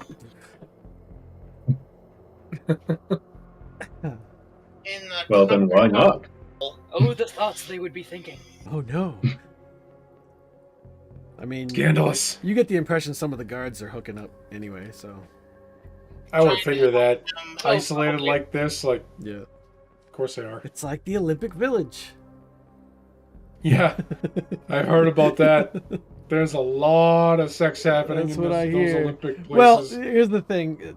Olympic side athletes are note. horny as hell. Well, side note, there was a conversation with an Olympic athlete once on some game show I listened to, and they said, "Is it true that the Olympic Village gives out condoms and the condoms were gone the day that they were given out?" And the athlete was like, "Yeah, of course they were. They're Olympic branded condoms. Wouldn't you grab one?" True. So if they're basing what their thought is just on how fast the condoms disappear, that's not necessarily an indicator. I don't know if that's what they're basing. I don't it know on, either, but that's what the athlete was implying. At least that's why she took one. I think she was a skier or Yeah. something. But yeah, it's just I was like, oh yeah, I'd grab one too. Right. It's like a souvenir from your days at the Olympics. Yeah. So, I want to wait a few pictures of days. him. I don't want to do it right away, Yep. but like eventually, while the plates are being tossed around and we get into a I nice saw a rhythm or picture whatever, Mhm. then that is of when I'm him. going to try and sneak something into Prisoner 13's plate. However, I think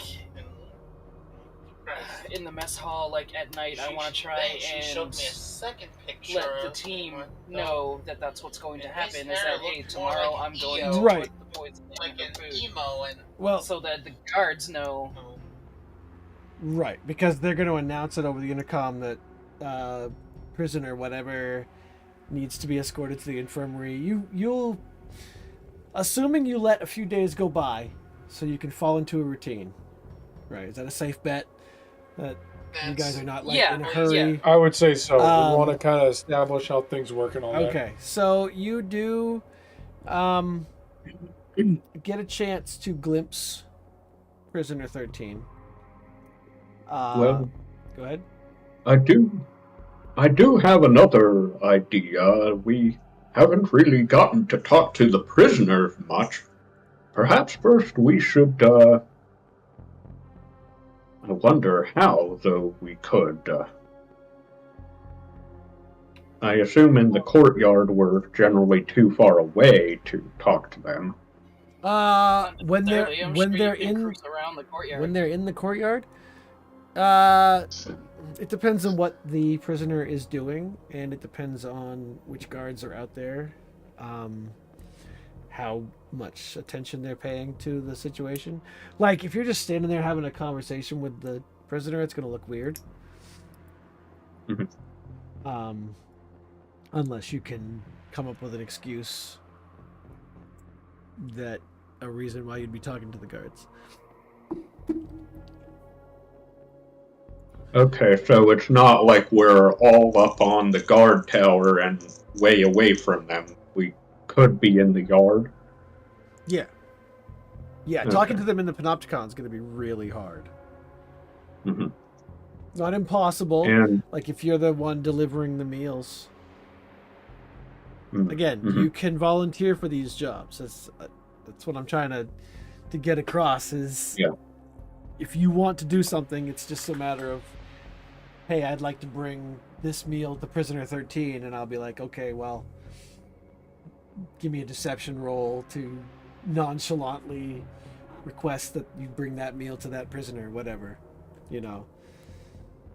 Because if you're walking into the center Panopticon with a plate of food or a tray of like 3 meals on it, and you stop at 3 different prisoner cells, the guys in the center are not necessarily going to give you a look unless you're lingering at a cell for too long.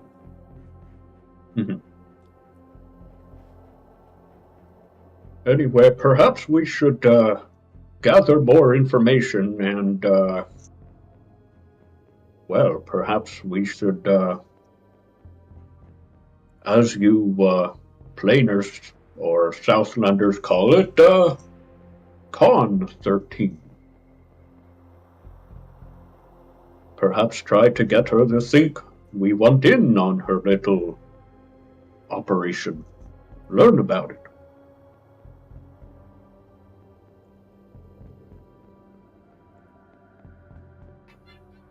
Good work. You think she'd believe it though? Like, we're never going to come back here, so if she seems to think that we can be her outside ears or something.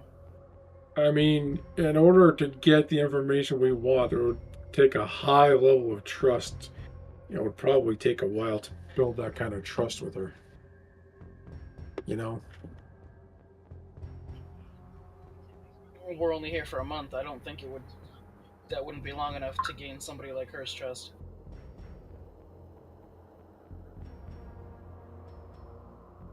Yeah. Well, it who might not knows? be. But she doesn't know we're only here for this month. We could be coming back.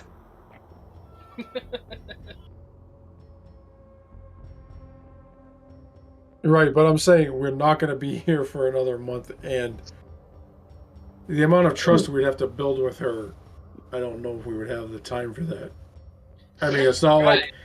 like you're going to be spending a lot of time with her every day. Even if you do get the chance to interact with her every day, it's not going to be for very long, unless you want. I mean, to Gunnar arouse does suspicions. have that, Gunnar does have that stupid innocence going on.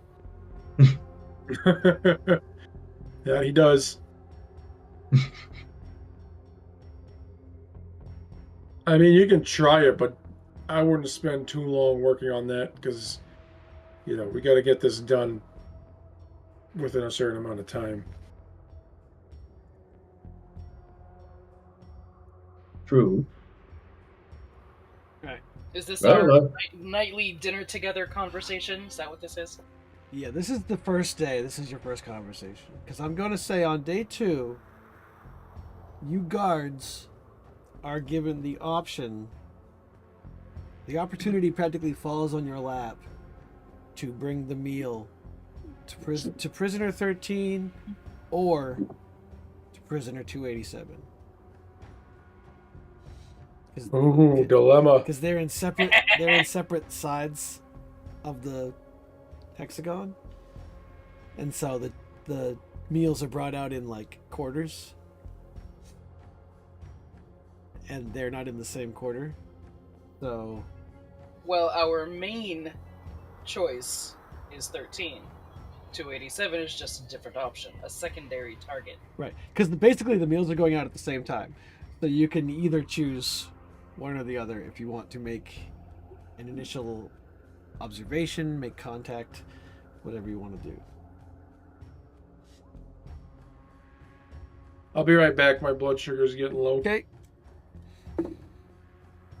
My blood sugar's not low enough. Wait, is that a thing? you have diabetes? So I'm looking at you guards. If you want to take the opportunity, take one and thing two. Well, perhaps she'll respond well to Majesty. Perhaps. But But you also have the opportunity to. See, because the thing is, you Fun. could split up and do both, but then you're each going to have a separate guard with you. Or you could stick together. That way you don't have to worry about who's eavesdropping on your conversations.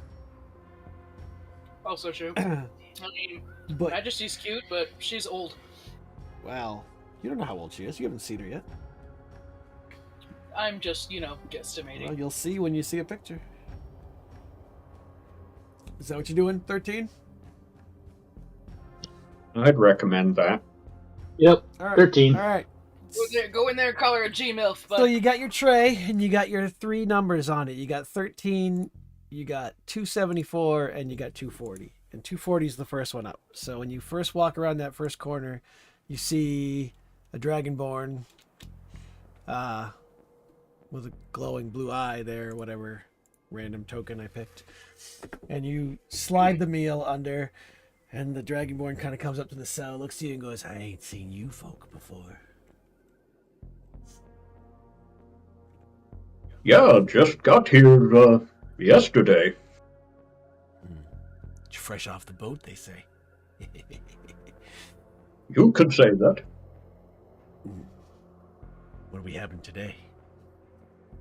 Chicken again? Damn it.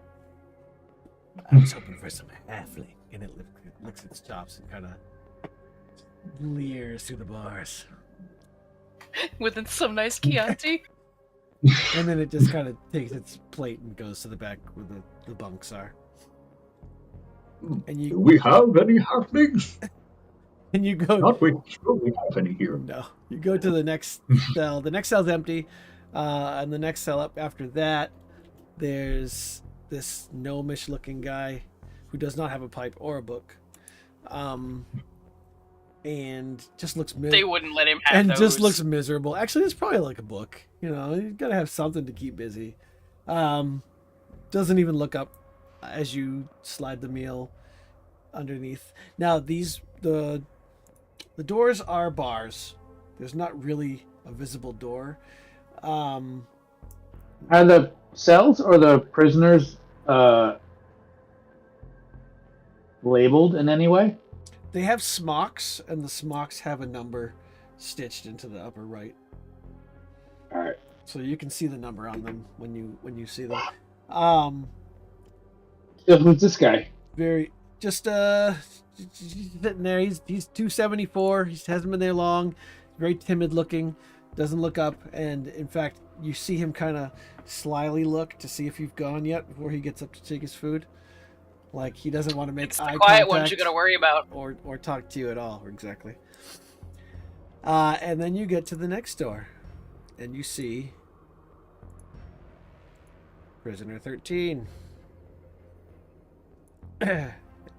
She is a dwarf with red hair, covered in tattoos, and and she wanders up to the bars there. There's another good handout for this one too. As you kind of get close with the meal, she gets right up to the bars and pushes her face in between them and goes, "Hey, you guys look new." Well, I guess.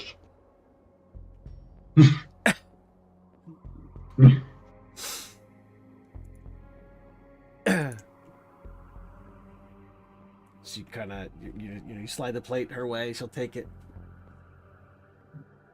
Kind of stand there for a moment, or do you say anything, or do you wander off?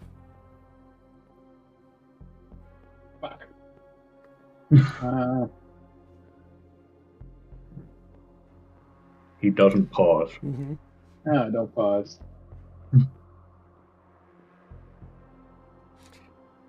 Was she expecting? I mean, She doesn't know anything about your operation. In fact, they've tried to get her out through diplomatic means multiple times because they know that she has the password to the vault and she knows that they are onto her. And that's partly the reason why you think she's happy just staying in here. But yeah, she has all kinds of knotwork and tattoos like right up to her face and piercings and braided hair on one side. She's definitely a punk dwarf.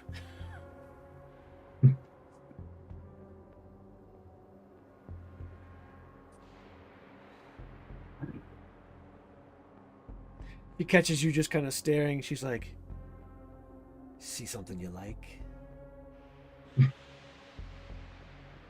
you're 13, right? Oh, I'm a lot older than 13. She kind of winks at you. You like him young, do you?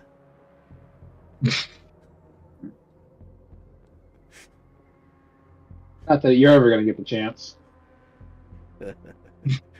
She just Majesty just actually turned someone down? Mark your calendars, She gents. just kind of looks at you and smiles, like this nasty smile, and as she turns away with her plate in one hand, the only thing that lingers is her middle finger. And then she wanders back to her bunk and just sits down and starts eating.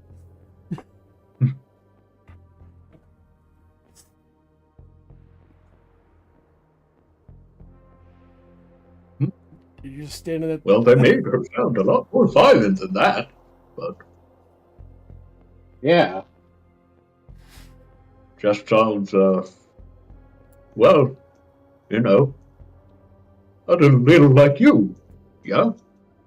I assume you're not having this conversation right in front of the cell. You're wandering back out on your rounds. Oh, well, kind of having it, saying it there kind of as Oh, okay. So that she can hear moving it on out. purpose, or no? Basically, kind Okay, of, yeah. okay. She doesn't say anything. She just kind of watches you as you leave. You almost feel like you can still feel her eyes behind you as you walk away from the cell. She's sizing you both up now.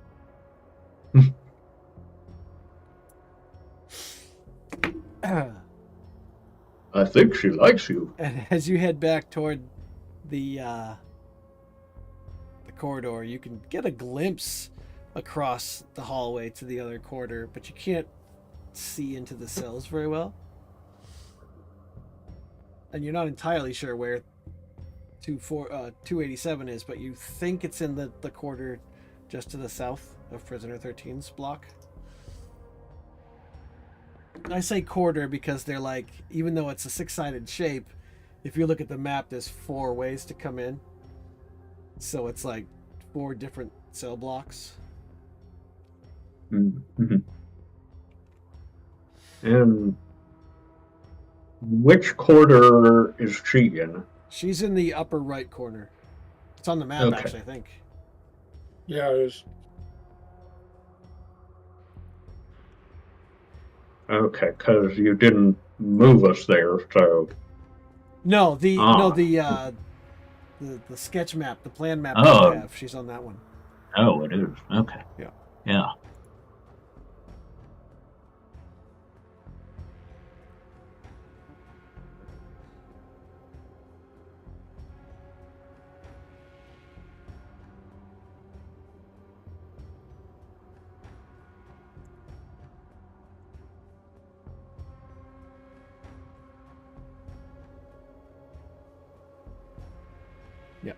Yeah, his block is the block that's labeled cells, somewhere in that set of 6.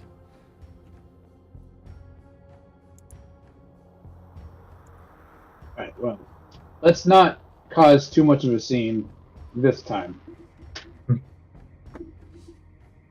We're still getting the lay of the land. Mm-hmm.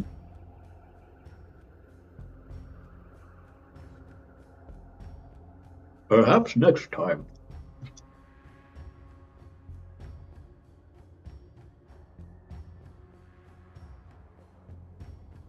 And we finish giving out the dinner. Yeah. Well, you just get those.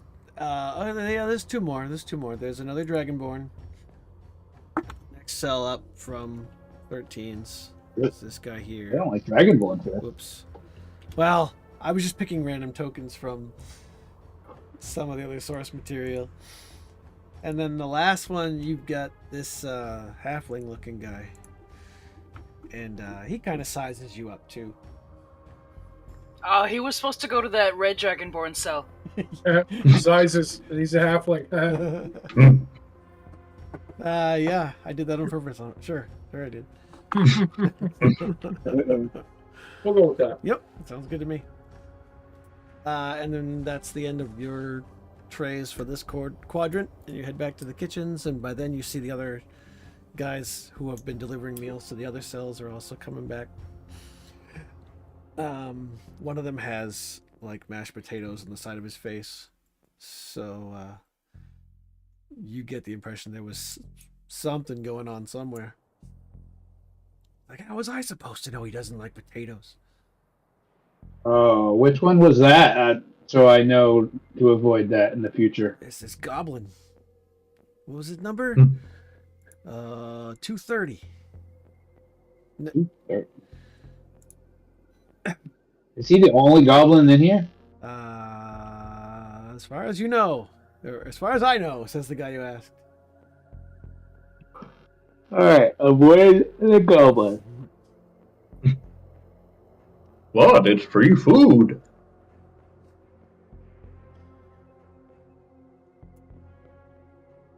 And did that halfling look like, to the extent one can tell, and I suppose I could use insight.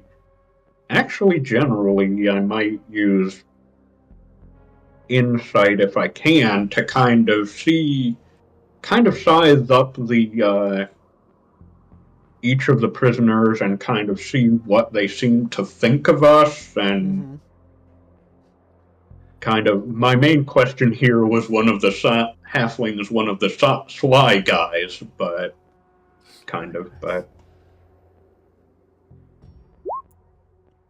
oof.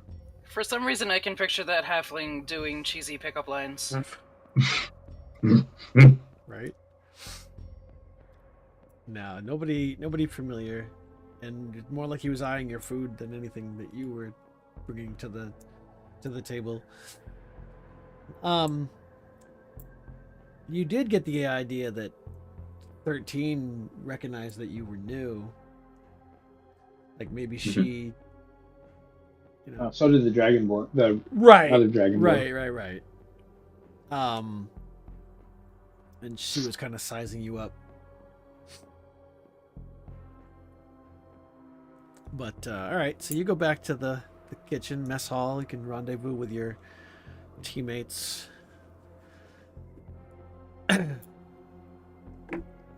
Well, I expected you might say more to her. I suppose I was just. Well, I didn't want to make a scene. I wasn't quite sure how she would.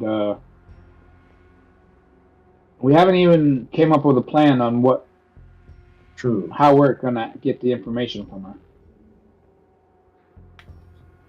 Get it out of her while she's, puking her guts out in the medical facility. Does your map show you where the hospital is? I think so. Yeah, it's on north end. upper left, right? It's at the top, I think, near the entrance. Let me see. Have we, now that we're here, Very have close we to her cell, actually. Yeah. Mhm. Convenient. have we Go ahead. heard of or seen a physician or something anywhere? Or No, but you haven't actually been to the hospital area, and because it's further up the hexagon, unless you're escorting a prisoner there, you're going to get stopped and questioned. I see. Were we ever briefed on what the staffing in the hospital area is? No, but I'm going to say that you probably had to bring meals. So actually, no, I don't think there is a stationed person there. Because I was wondering if they have just like a physician there all the time, or a couple, or do the guards just tend people's wounds when they bring them there? It looks like it is the job of the guards or whoever's there. Hopefully someone happens to be around that has a skill to it. There's nobody assigned to the hospital. Wow, that seems irresponsible. Okay. When we have to actually relieve ourselves, do we have to walk all the way over to the privy? No, that's the room where the buckets are thrown. That's gross. Yep. I'm just gonna go in the pot right here Yep. where we're throwing the food. Yep. You have pots in your rooms that you go in, and then at the end of the day, they're collected, and I guess they probably have prisoners do that too, now that I think about it. Mm-hmm. They'll pick two lucky prisoners to go around and gather up the buckets and bring them to the privy area to store them in, and then the next day the other two That are chosen to is- take them outside. That is a long walk to hold a fresh bucket of Yeah, stuff. stuff. And here, I thought the counselors' rooms were private bathrooms. Oh well. No.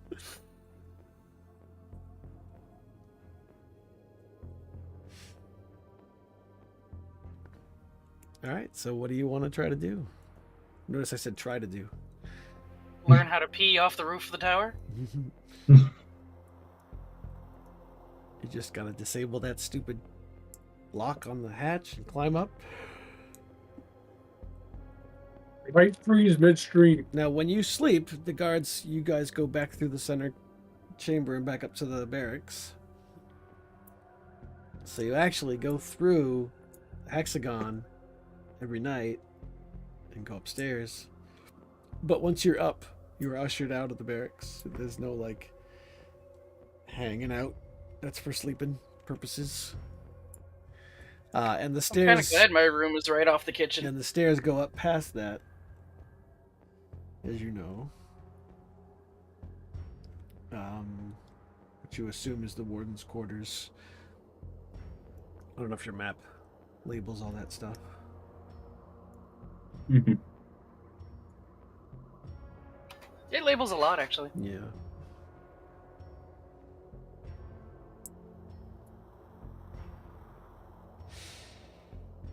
Yeah, I get the impression that probably some of the guards are trained in medicine, at least. Because the only thing it says about the infirmary is that there are supplies, a dozen beds, and some cabinets holding medical supplies. Hmm. Which might mean that you could potentially get alone time with the prisoner there if it seems like you are the one tending wounds and know what you're doing. Not me. I mean, I could probably pretend. Catch me if you can. I've seen that movie. It's a good movie. Surprisingly, so have I. Based on a true story.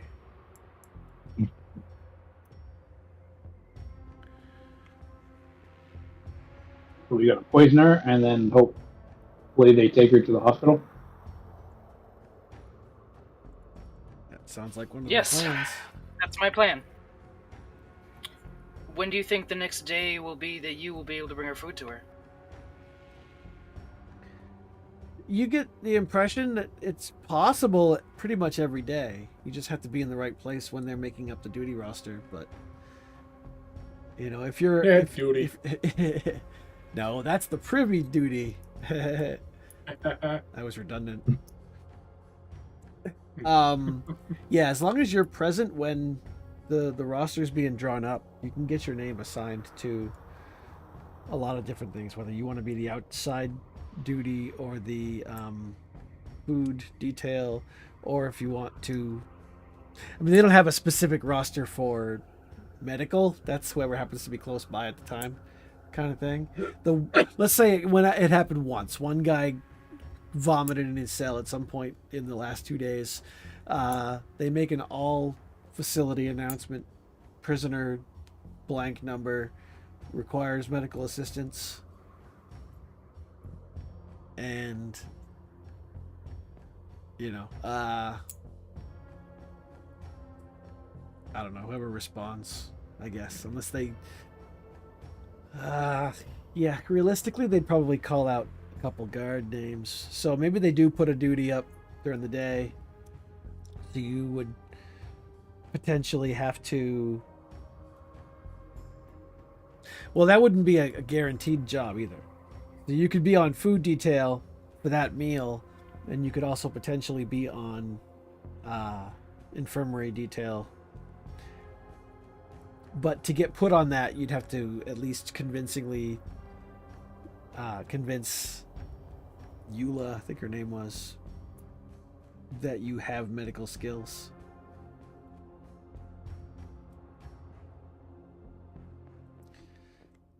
I feel like I'm saying a lot.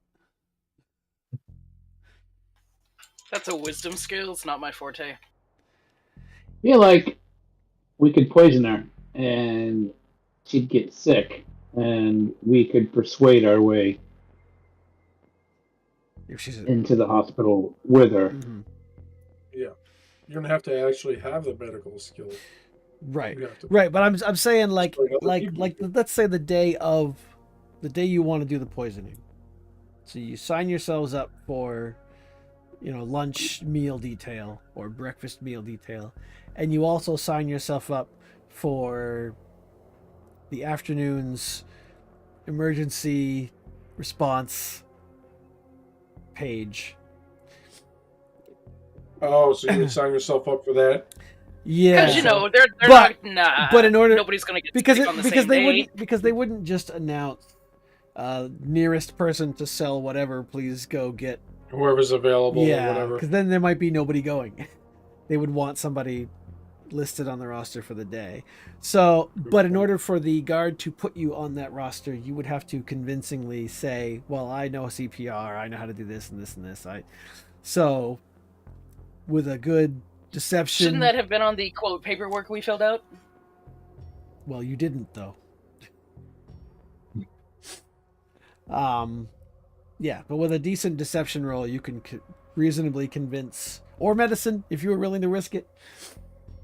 If you're actually trained in medicine, you could convince the duty roster person that you are qualified to take someone to the infirmary in order to get listed on that detail. Otherwise, you would have to bluff your way in after she's already in there. If that makes sense. What I was thinking of doing. Okay. Of course, I could actually cast Cure Wounds and such, but that would probably be unusual for most of the guards. Yeah, that would raise that suspicion level. I bet it would. Wait a minute, did that guard just cast a spell? Not to mention, cure wounds wouldn't probably do anything for poison. Well, I have lesser restoration as well. Just saying, I'm even better than a doctor in reality, but Yeah, you might not want to tip your hand though. yeah, I might suggest we continue observing in the yard or something, Okay. at least for a day, and Okay. try to observe, maybe talk a little more if we get a chance to with some of them. Okay. So day 3, we'll say you want to sign yourself up for the outside detail that prisoner 13 happens to be on. Yeah. All right. Sure. I want you to roll me percentile dice. On a 25 or less, prisoner 287 is also outside the same day.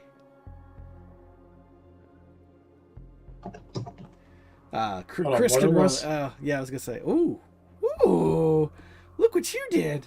All right. So as you're looking at that morning's roster, whatever, it just happens to be 287 and 13 and 2 others. We're gonna say 209 and 137. We're all gonna be out in the yard at the same time. Yeah. With how many guards? Probably 6 guards, including the 2 of you.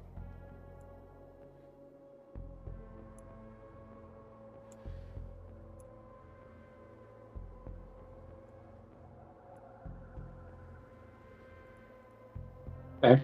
So you sign up for that. I'm not going to make any rolls for that because they want volunteers for this kind of thing. And that's mid-afternoon, and it's slated for a 2-hour time period. So, actually, I'm going to say it's 8 guards because 2 guards per prisoner. Each pair of guards grabs 1 prisoner. And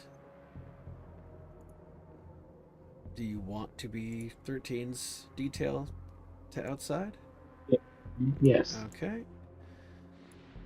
So you go to her cell when when the aforementioned moment happens and the guards are explaining to you how this works, as you walk toward her cell, you can see the guys inside the control box with the windows open, or with that through the arrow slits as they watch. And when you get close to the cell, you tell her to stand back, and she, dutifully stands back, whatever. And the cell bars just drop into the floor. And she walks forward. She kind of just walks past you as if she's done this many times before. But she sees that it's you two again, so she kind of gives Majesty a little sly wink and starts heading in the direction of the courtyard area. I wouldn't put it past her to grab your ass. And so you guys wind up in the courtyard. So there's the 8 guards, including you two. 2 of them are standing near the door. One of them is actually hangs out over here by a very familiar figure to Gunnar. He's definitely older than the last time you saw him, but it is Gorm Birtwhistle in the flesh. And there's that split beard again.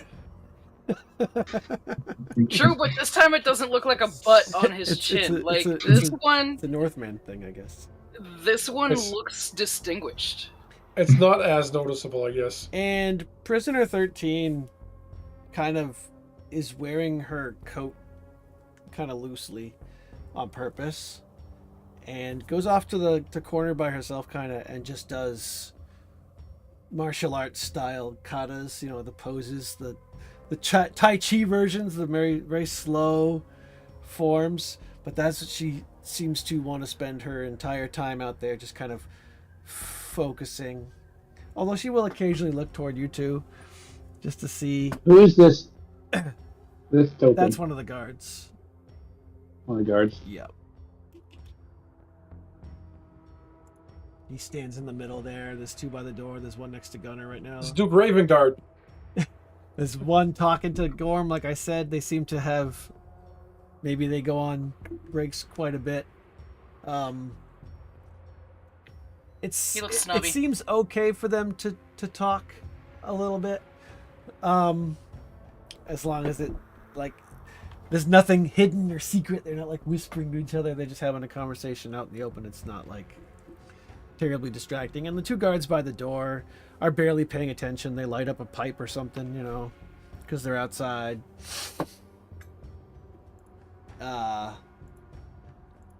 These 2 at the top here kind of don't look like they seem to know what they want to do. They're just kind of standing around shivering, like, do we have to do this every day?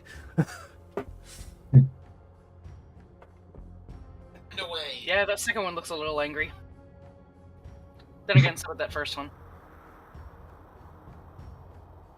But the guards are only mostly paying attention. Again, this seems to be a routine every single day. They all do their own thing. None of the inmates are really talking much. In fact, if anything, these 2 get together and they kind of chatter amongst themselves.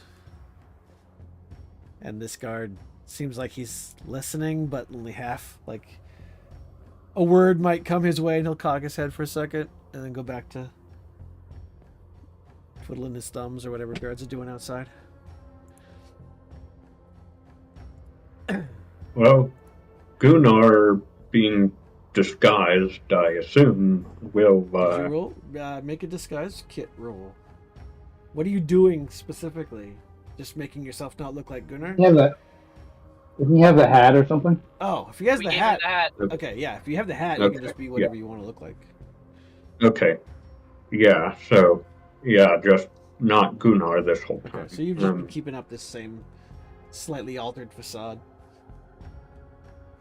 Yeah, for now, first Gunnar's gonna kind of listen in with this guard next to Gorm and kind of, if he asks, introduce himself and say, "Oh, you look like you're, kind of at home here, kinda," and look kind of impressed and kind of such. He kind of looks at you, and the guard moves over to his side, kind of also turns and faces you, and says, you're new here, aren't you? I am.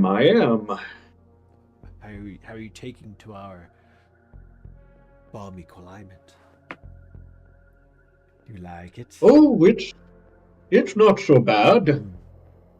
You get used to it. Indeed. Yeah, the guard says, "Fuck no, it's fucking cold. You're both crazy." Well, a little chillier than Luskin, but could be worse. Gorm kind I'm of not gets sure this where. look in his eye. He's like, "Oh yes, I remember the storm of insert a year number here that means nothing to most of you. The temperatures dropped to Except Gunner. the temperatures dropped so cold the piss would freeze in midstream. If you opened your eyes outside a tent, they would crust open. You couldn't blink them until you went in and thawed out. It was a chill, biting wind. But my tribe, Okay. we grew up in these lands. We know cold. Hmm. And so, we toughed it out. None of the modern trappings. No stone walls. Barely nothing more than some furs and a fire kept us alive. But still we persevered. And not lost a single tribe member that winter. So don't tell me that this is cold.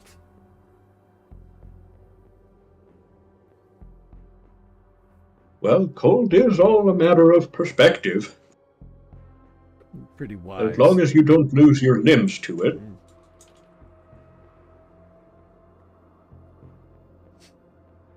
I'm sorry, we were having a conversation here. He gestures back to the guard. Yes, my apologies. And they go back to whatever it was they were discussing.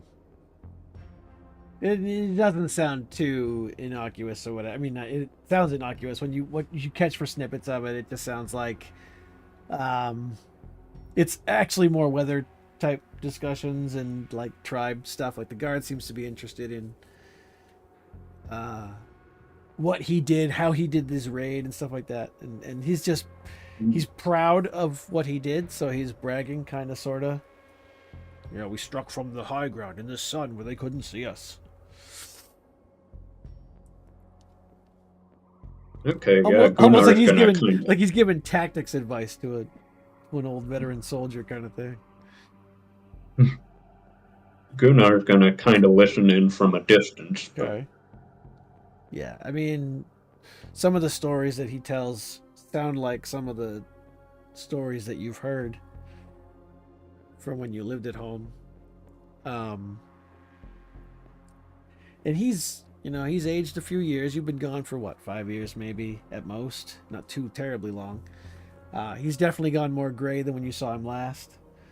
But he still looks like an older version of Leaf. And you remember the day that you came home without your sister and just the rage as he gathered up the men and his two sons, or his two eldest sons, and they strode out to try to rescue her after you gave your, cries of help, she needs help, even though it was too late by that point. And then when they returned with her body and he saw you, and just that look was like, yeah, I gotta get out of here. Because he was calling a council, an emergency council, tribal council meeting thing, and you didn't even wait around to see what the results were going to be. And that was the last time you saw them, any of the tribe. But I mean, the few years haven't sapped his muscles. He definitely looks like he could still scrap.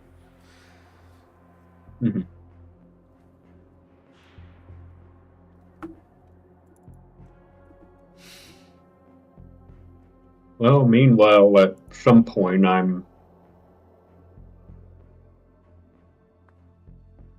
I suppose, in some ways, making it look like I'm watching, but be clear that I'm kind of paying attention with some interest, perhaps, to 13 and what she's doing. Like, interesting. Okay. Trying to get her attention? Like you're trying to show appreciation for the training or discipline? Kind of, yeah. All right. Kind of, yeah. Give me a persuasion roll. You're trying to be noticed, so, or performance if that's better. Slightly. Okay. Not great. You're not but... sure she noticed. Actually, let me see what her passive perception is. Why is her character sheet not opening all of a sudden? Thank you. Roll 20. Time to refresh.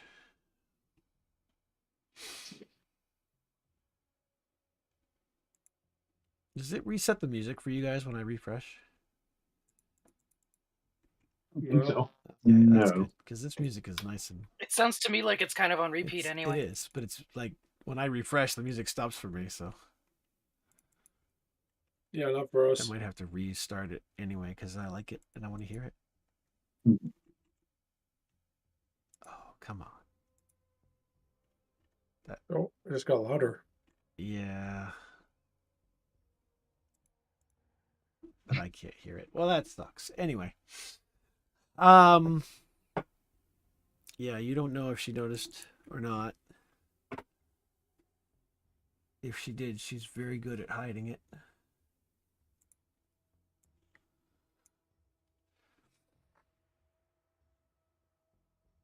Actually, what I'll do is... Nope. Damn it, I want to hear it too. Anyway. So you are watching her martial art. I just turned that into a verb. What about Majesty? What are you doing? She's martial arting. Yeah, she's a martial artist. Stand over here by the wall and see if she notices me, and if she, I want to.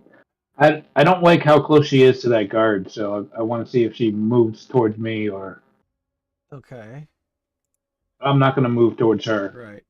Are you making eye contact? You trying to make her notice that you're there? I'm kind of watching her. Yeah. Okay. Yeah, give me a persuasion check too. All right. You give her enough of an eye, a subtle indicator that like you wouldn't hate it if she came in your direction, kind of thing, which she will eventually do. And the guard kind of watches this because she doesn't usually stop doing her forms or whatever, but she'll walk over. She'll be like, "Do you like what you see, kid?" Not bad. I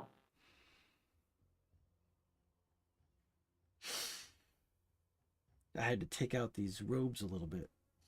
Kind of cramps my movements.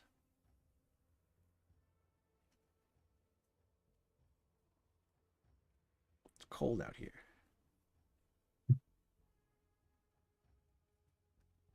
I bet you could warm me up.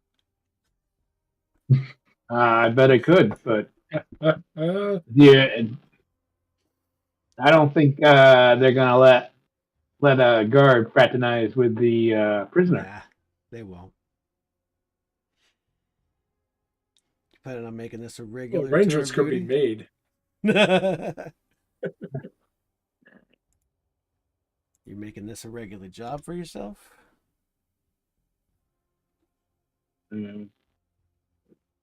It's way too cold for me here.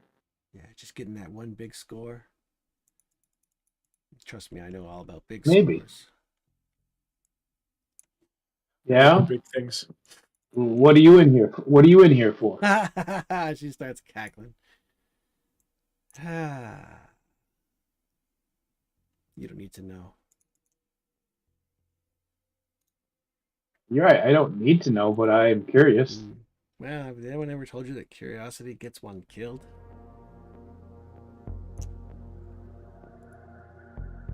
Mm, Oh, I've done some things, kid. Some bad, bad things.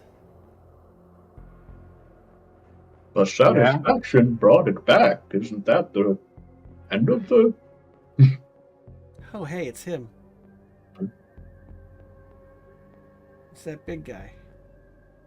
Hey, big guy. Hey, big lady? She kind of chuckles. Saw you checking me out, too. You guys don't get out much, do you?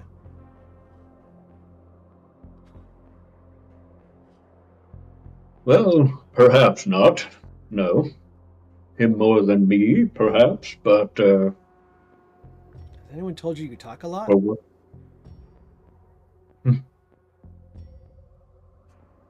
they do, sometimes.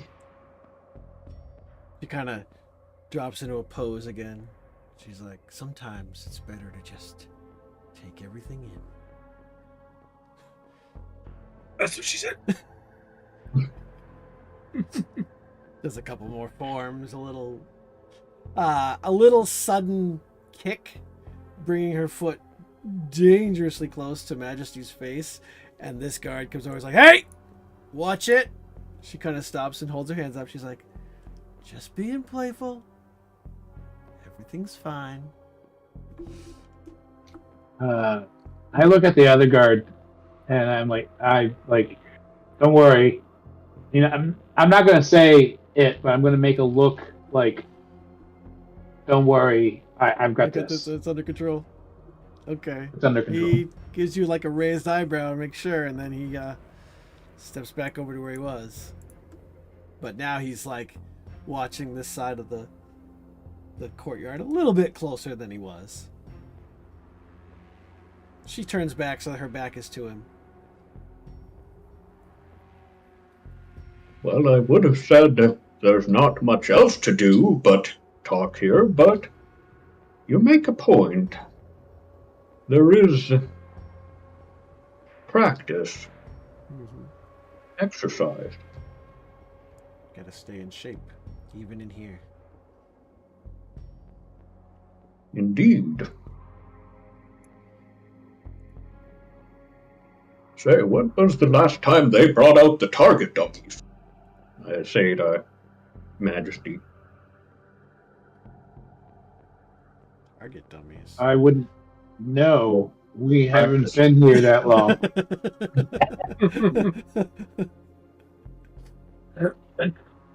You make a good point. Not yet, anyway. There's no target dummies here. What are you talking about? You think they'd let us prisoners shoot targets? Well, I meant for the guards, but hey, I knew I wouldn't know that yet. Yeah. I just would think they would want us guards to keep in shape. Clearly, you are so. I'm a bit more disciplined than them. Some men are just in it for a paycheck. Are you in it for a paycheck? I'm certainly in for a paycheck. What would you do for a big score? I'll leg bar. Sorry. Because I'm myself.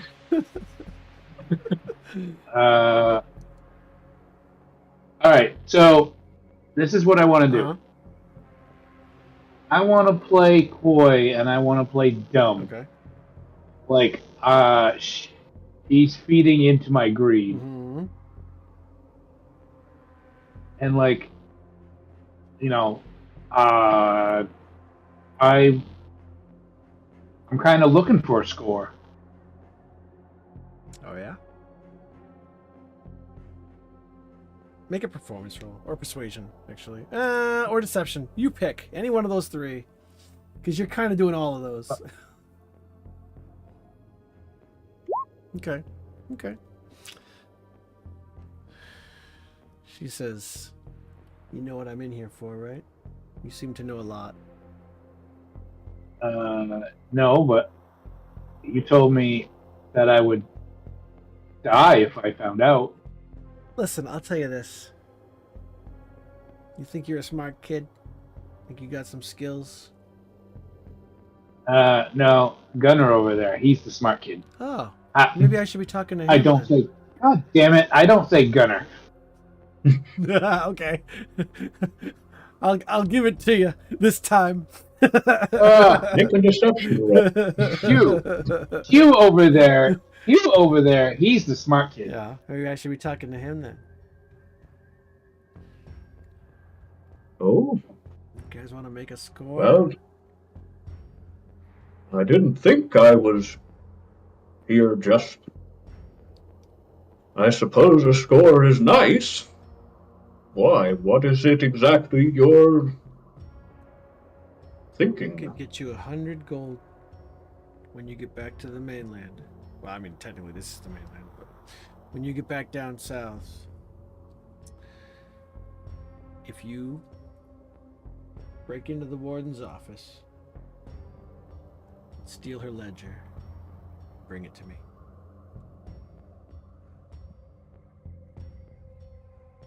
How much is the pay for a month of guard duty? You never actually found out. It's not 100 gold, I'm guessing. No. It doesn't actually tell me, Oh, so less I'm than gonna that. guess probably. 5 gold. Yeah, you know what? I'm not gonna say 100. She'd say 1,000. I'm making 1,000 because it's probably 100 gold for a month here. If it's enough to make you rich for a year, if people are willing to work in the rough, whatever, so she'll be like, "Yeah, you want 100 platinum?" She says, "In cash. You just gotta get out, get down to Baldur's Gate, and my contact will meet you there. Just gotta get me that ledger." I'll kind of look at her like I'm sizing her up as I say, and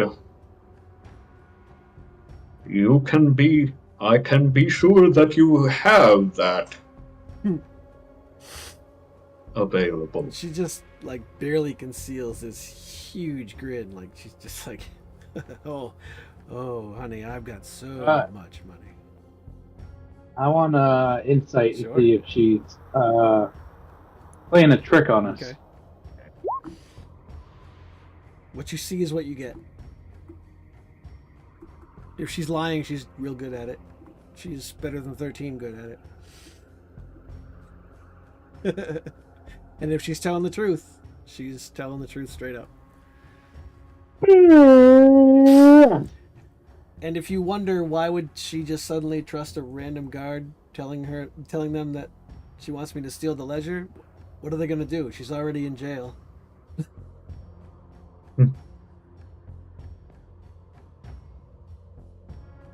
Worst you can do is turn her in and then, oh no, I'm still in jail.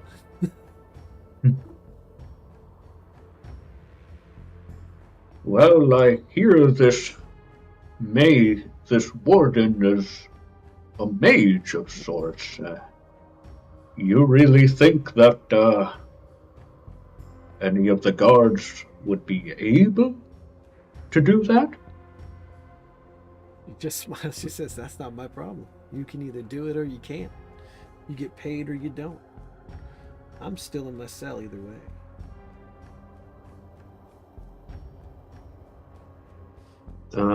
Let's see. Gunnar kind of looks like, well, you make a good point. You would see, and you could always get replacements.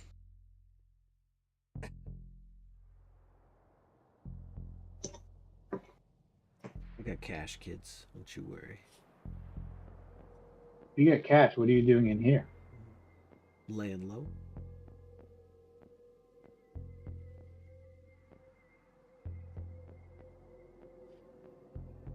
Practicing my techniques. She drops into another, like, Spider-Man pose. Puts her hands into the snow as if she doesn't feel the cold. It just kind of goes into like a handstand thing, legs spread wide for a moment, probably showing more than she's intending to before flipping back around and Give her a look to Majesty. you see the tattoos all up her legs too. Actually, make me an investigation roll. Now that I mentioned that. I wouldn't be surprised if she was vajazzled. Oh, where did it go? I'm pretty sure. Oh yeah, you guys both broke the DC. I just need to find the important information. You get a good look at the tattoos. Not a good close-up look, but as she's doing this like fancy pose to try to show off her musculature and whatnot, you notice some hidden runes buried in the lattice work of the tattoos on her legs and her arms.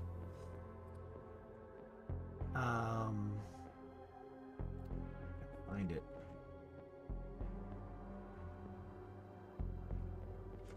Damn it. Where was it? Ah, here we go. Make an Arcana roll. Oh, okay. Nope. Should I as well, yep, or just You him? can too. Yep. 15 was the investigation. Ooh, okay.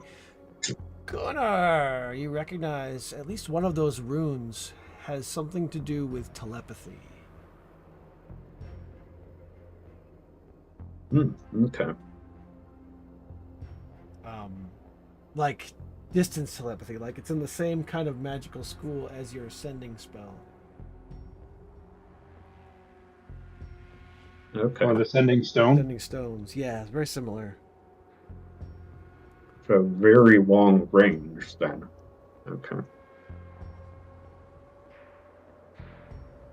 Well, must be something serious if someone like you is lying low, but you did say something about curiosity, so I won't ask. I'll think about it. Tempting. See if one could do it. Don't think too hard. But you might sprain something.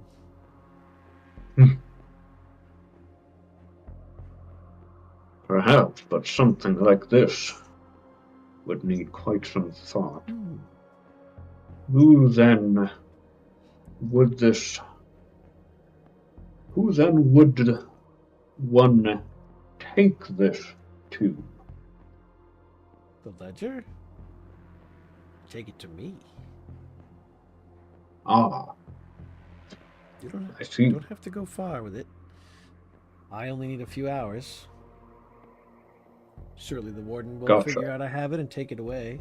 You best be out of here by then. Hope you have an escape plan. So not the contact then. Very well. No, contact is after you leave.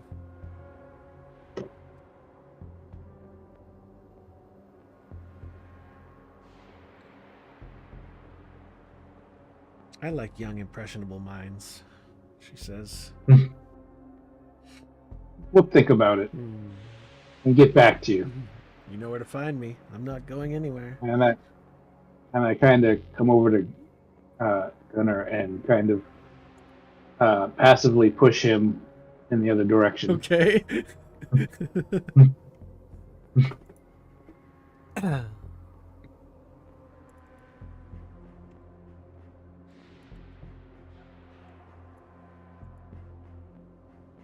I just wanted to break up the conversation. Okay.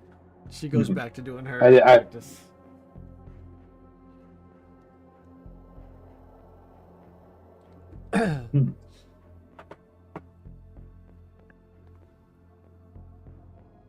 So, have you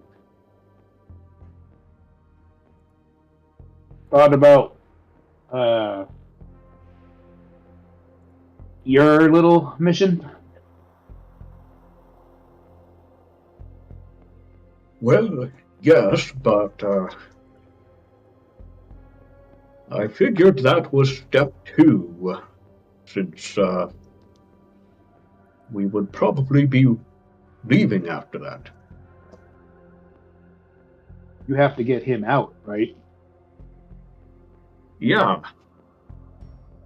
So we probably should do the first things first. But could use similar ideas since, well, the infirmary is at the top of a 160-foot drop. It's true. But we have And remember, you have a solutions boat. for that, yeah. If you probably forgot this too, there's a boat waiting within sight range of the dock. All you have to do is flash a light out off the dock, and the boat will come to the pier and pick you up. Okay. Well, none of us have featherfall, so. Oh, I thought you did. I do. Oh yeah, because did. you were talking Okay. about jumping out of the window at the casino. I remember that. I mean, I can't cast it in this armor, but I'm sure it'll only take me 10 minutes to take this armor off. Probably. Well, I can help with that, Gunnar says, not thinking about how that sounds.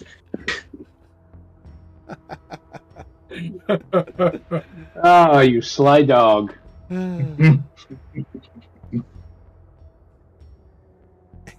Or was it? Alright, well, let's report back to the others and see what they think. Okay, so about another half an hour, 45 minutes, whatever. Then you have to usher them back in, and you escort her back to her cell. She's the perfect model of a model prisoner, whatever. Then you go back to yours, or back to the dining room area.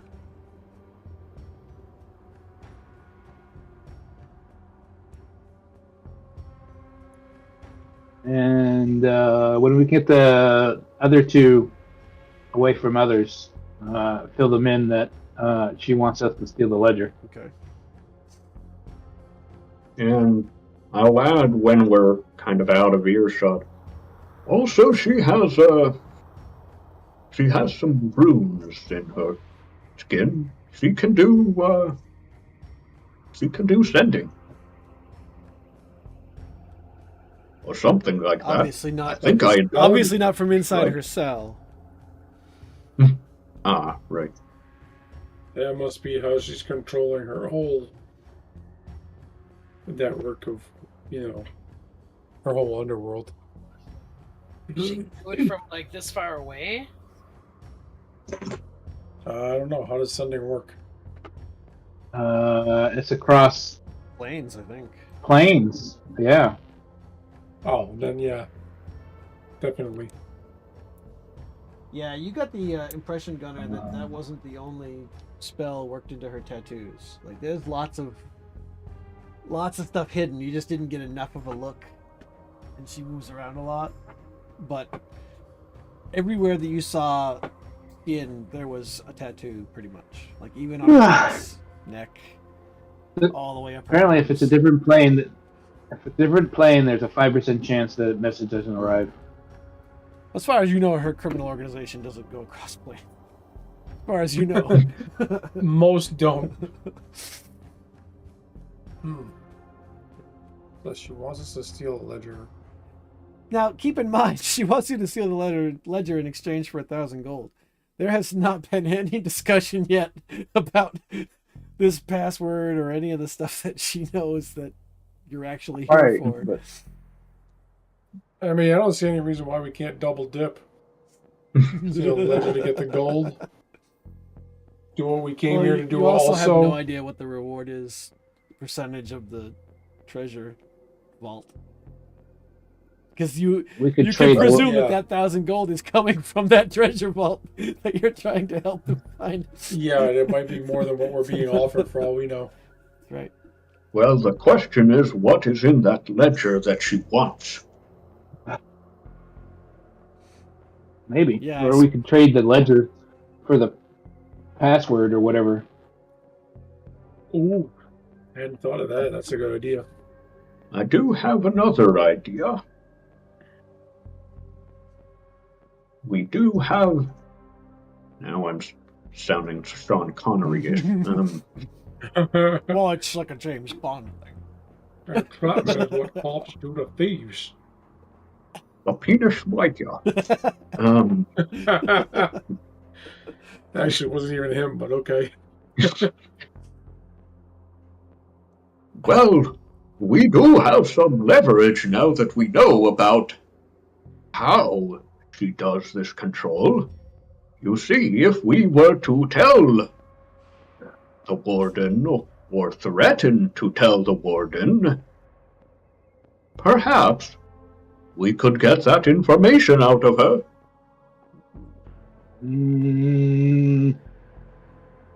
After all, if she were in the anti-magic field all the time, it wouldn't be of much use to her.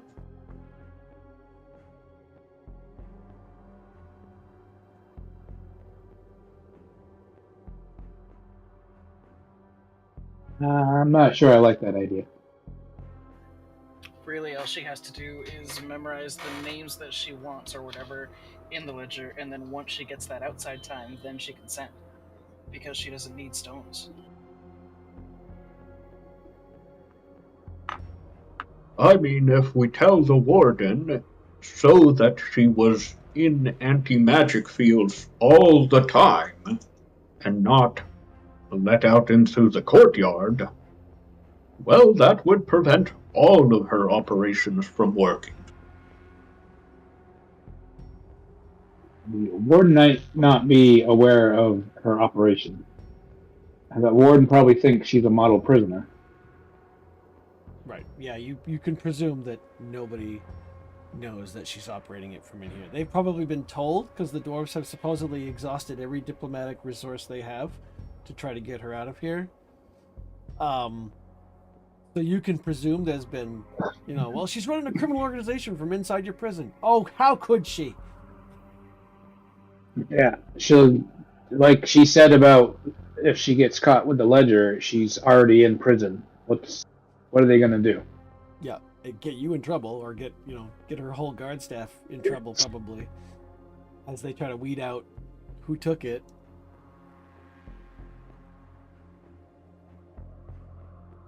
What would be in a warden's ledger? Prisoners. Yeah, arrival dates, departure dates, death dates.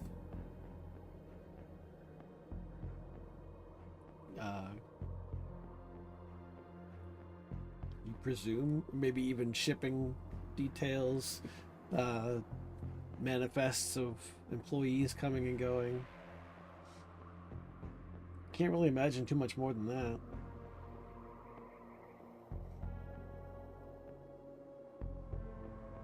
Yeah, I like Majesty's idea of dangling it in front of her and being like, hey, you want this? Tell us what we need to know.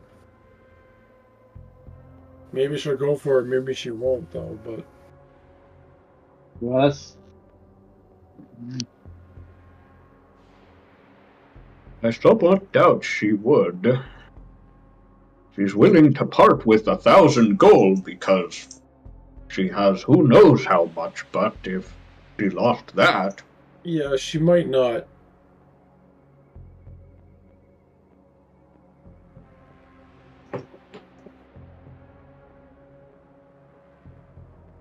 But also, for all we know, this could be more lucrative than our original mission.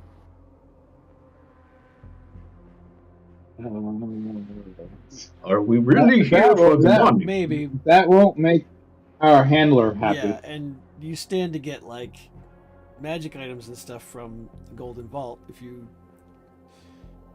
if you completely sidestep Oh, that yeah. mission, you might be jeopardizing your Oh, real source I of income. guess we're now a Forgotten Realms campaign. Yeah, exactly. All right. You guys are what level? I suppose I've got a few books.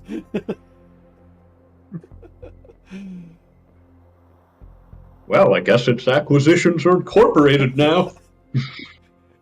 I'm Eurixius of the New Hampshire. Eurixius is.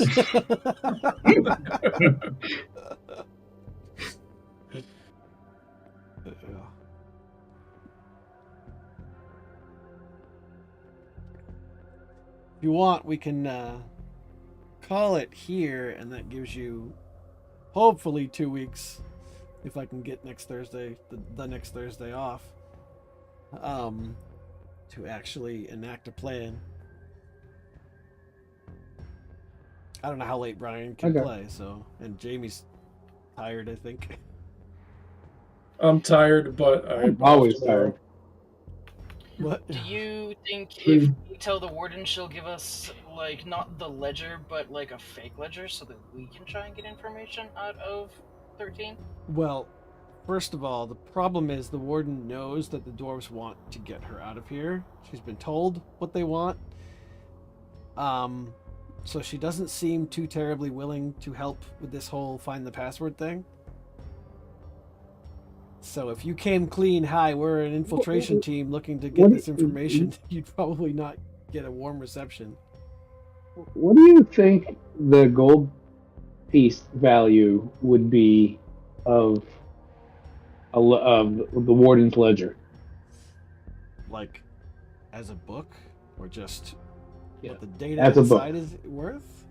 Oh, I see what you're No, saying. as a book. I know what you're saying. Like street value? It's just a book. It's probably not. Well, assuming I mean, would the magic fill in the rest of it, or well, see what this says? It says, as an action, you can channel the magic of the Song of Creation to create one non-magical item of your choice in an unoccupied space. you could definitely create a book. Your gold piece value or whatever is easily within the boundaries of creating something that looks like a ledger. Now, whether or not 13 has ever seen the warden's ledger, you don't know. You could presume no, but you don't know for sure. It also appears somewhat magical. It glitters softly, and you can faintly hear music when touching it. That's for everything you create? Yes. Okay. So you can't, like... Oh yeah, that's not a giveaway at all. Yeah. Yeah, but it's also... the warden is a mage, so you could, with a reasonably high deception roll... Oh, yeah, it's a magical book. Convince her that it's a magical book. It wouldn't create the words and stuff inside of it, which means you'd either have to transcribe enough to make it look like a legit ledger, in which case you'd have to know things to write down, or you just have to keep it out of her hands and convince her that it's the ledger. Your words. I mean, this is the group to try that. I mean, I have a forger's kit. Yeah. Forge me a ledger. Yeah. And if you got to look at the real one, if you wanted to risk breaking into the warden's office, you could create something that looks as close as you can create, except that it's magical and gives off music.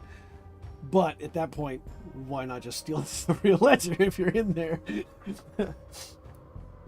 Yeah. That is a neat. That is an interesting idea. The fake ledger, the ledger that I created, disappears though after a couple hours. Long enough for you to hold it, have a conversation about it, get what information you can steal out of it, and then, because by the time you hand it over, she's going to know instantly. If we deceive her. Mm-hmm. All right. Well, that's an idea. It is an idea. That's a good idea. I like it. You have a couple good ideas. All right. Well, yeah. Let's call it here because it is 10 o'clock or almost 10 o'clock. And if we start getting into the serious legwork to do the heist, it'll be 11 o'clock by the time we're done playing. So I don't want to keep people up that long. So I'm going to stop the stream.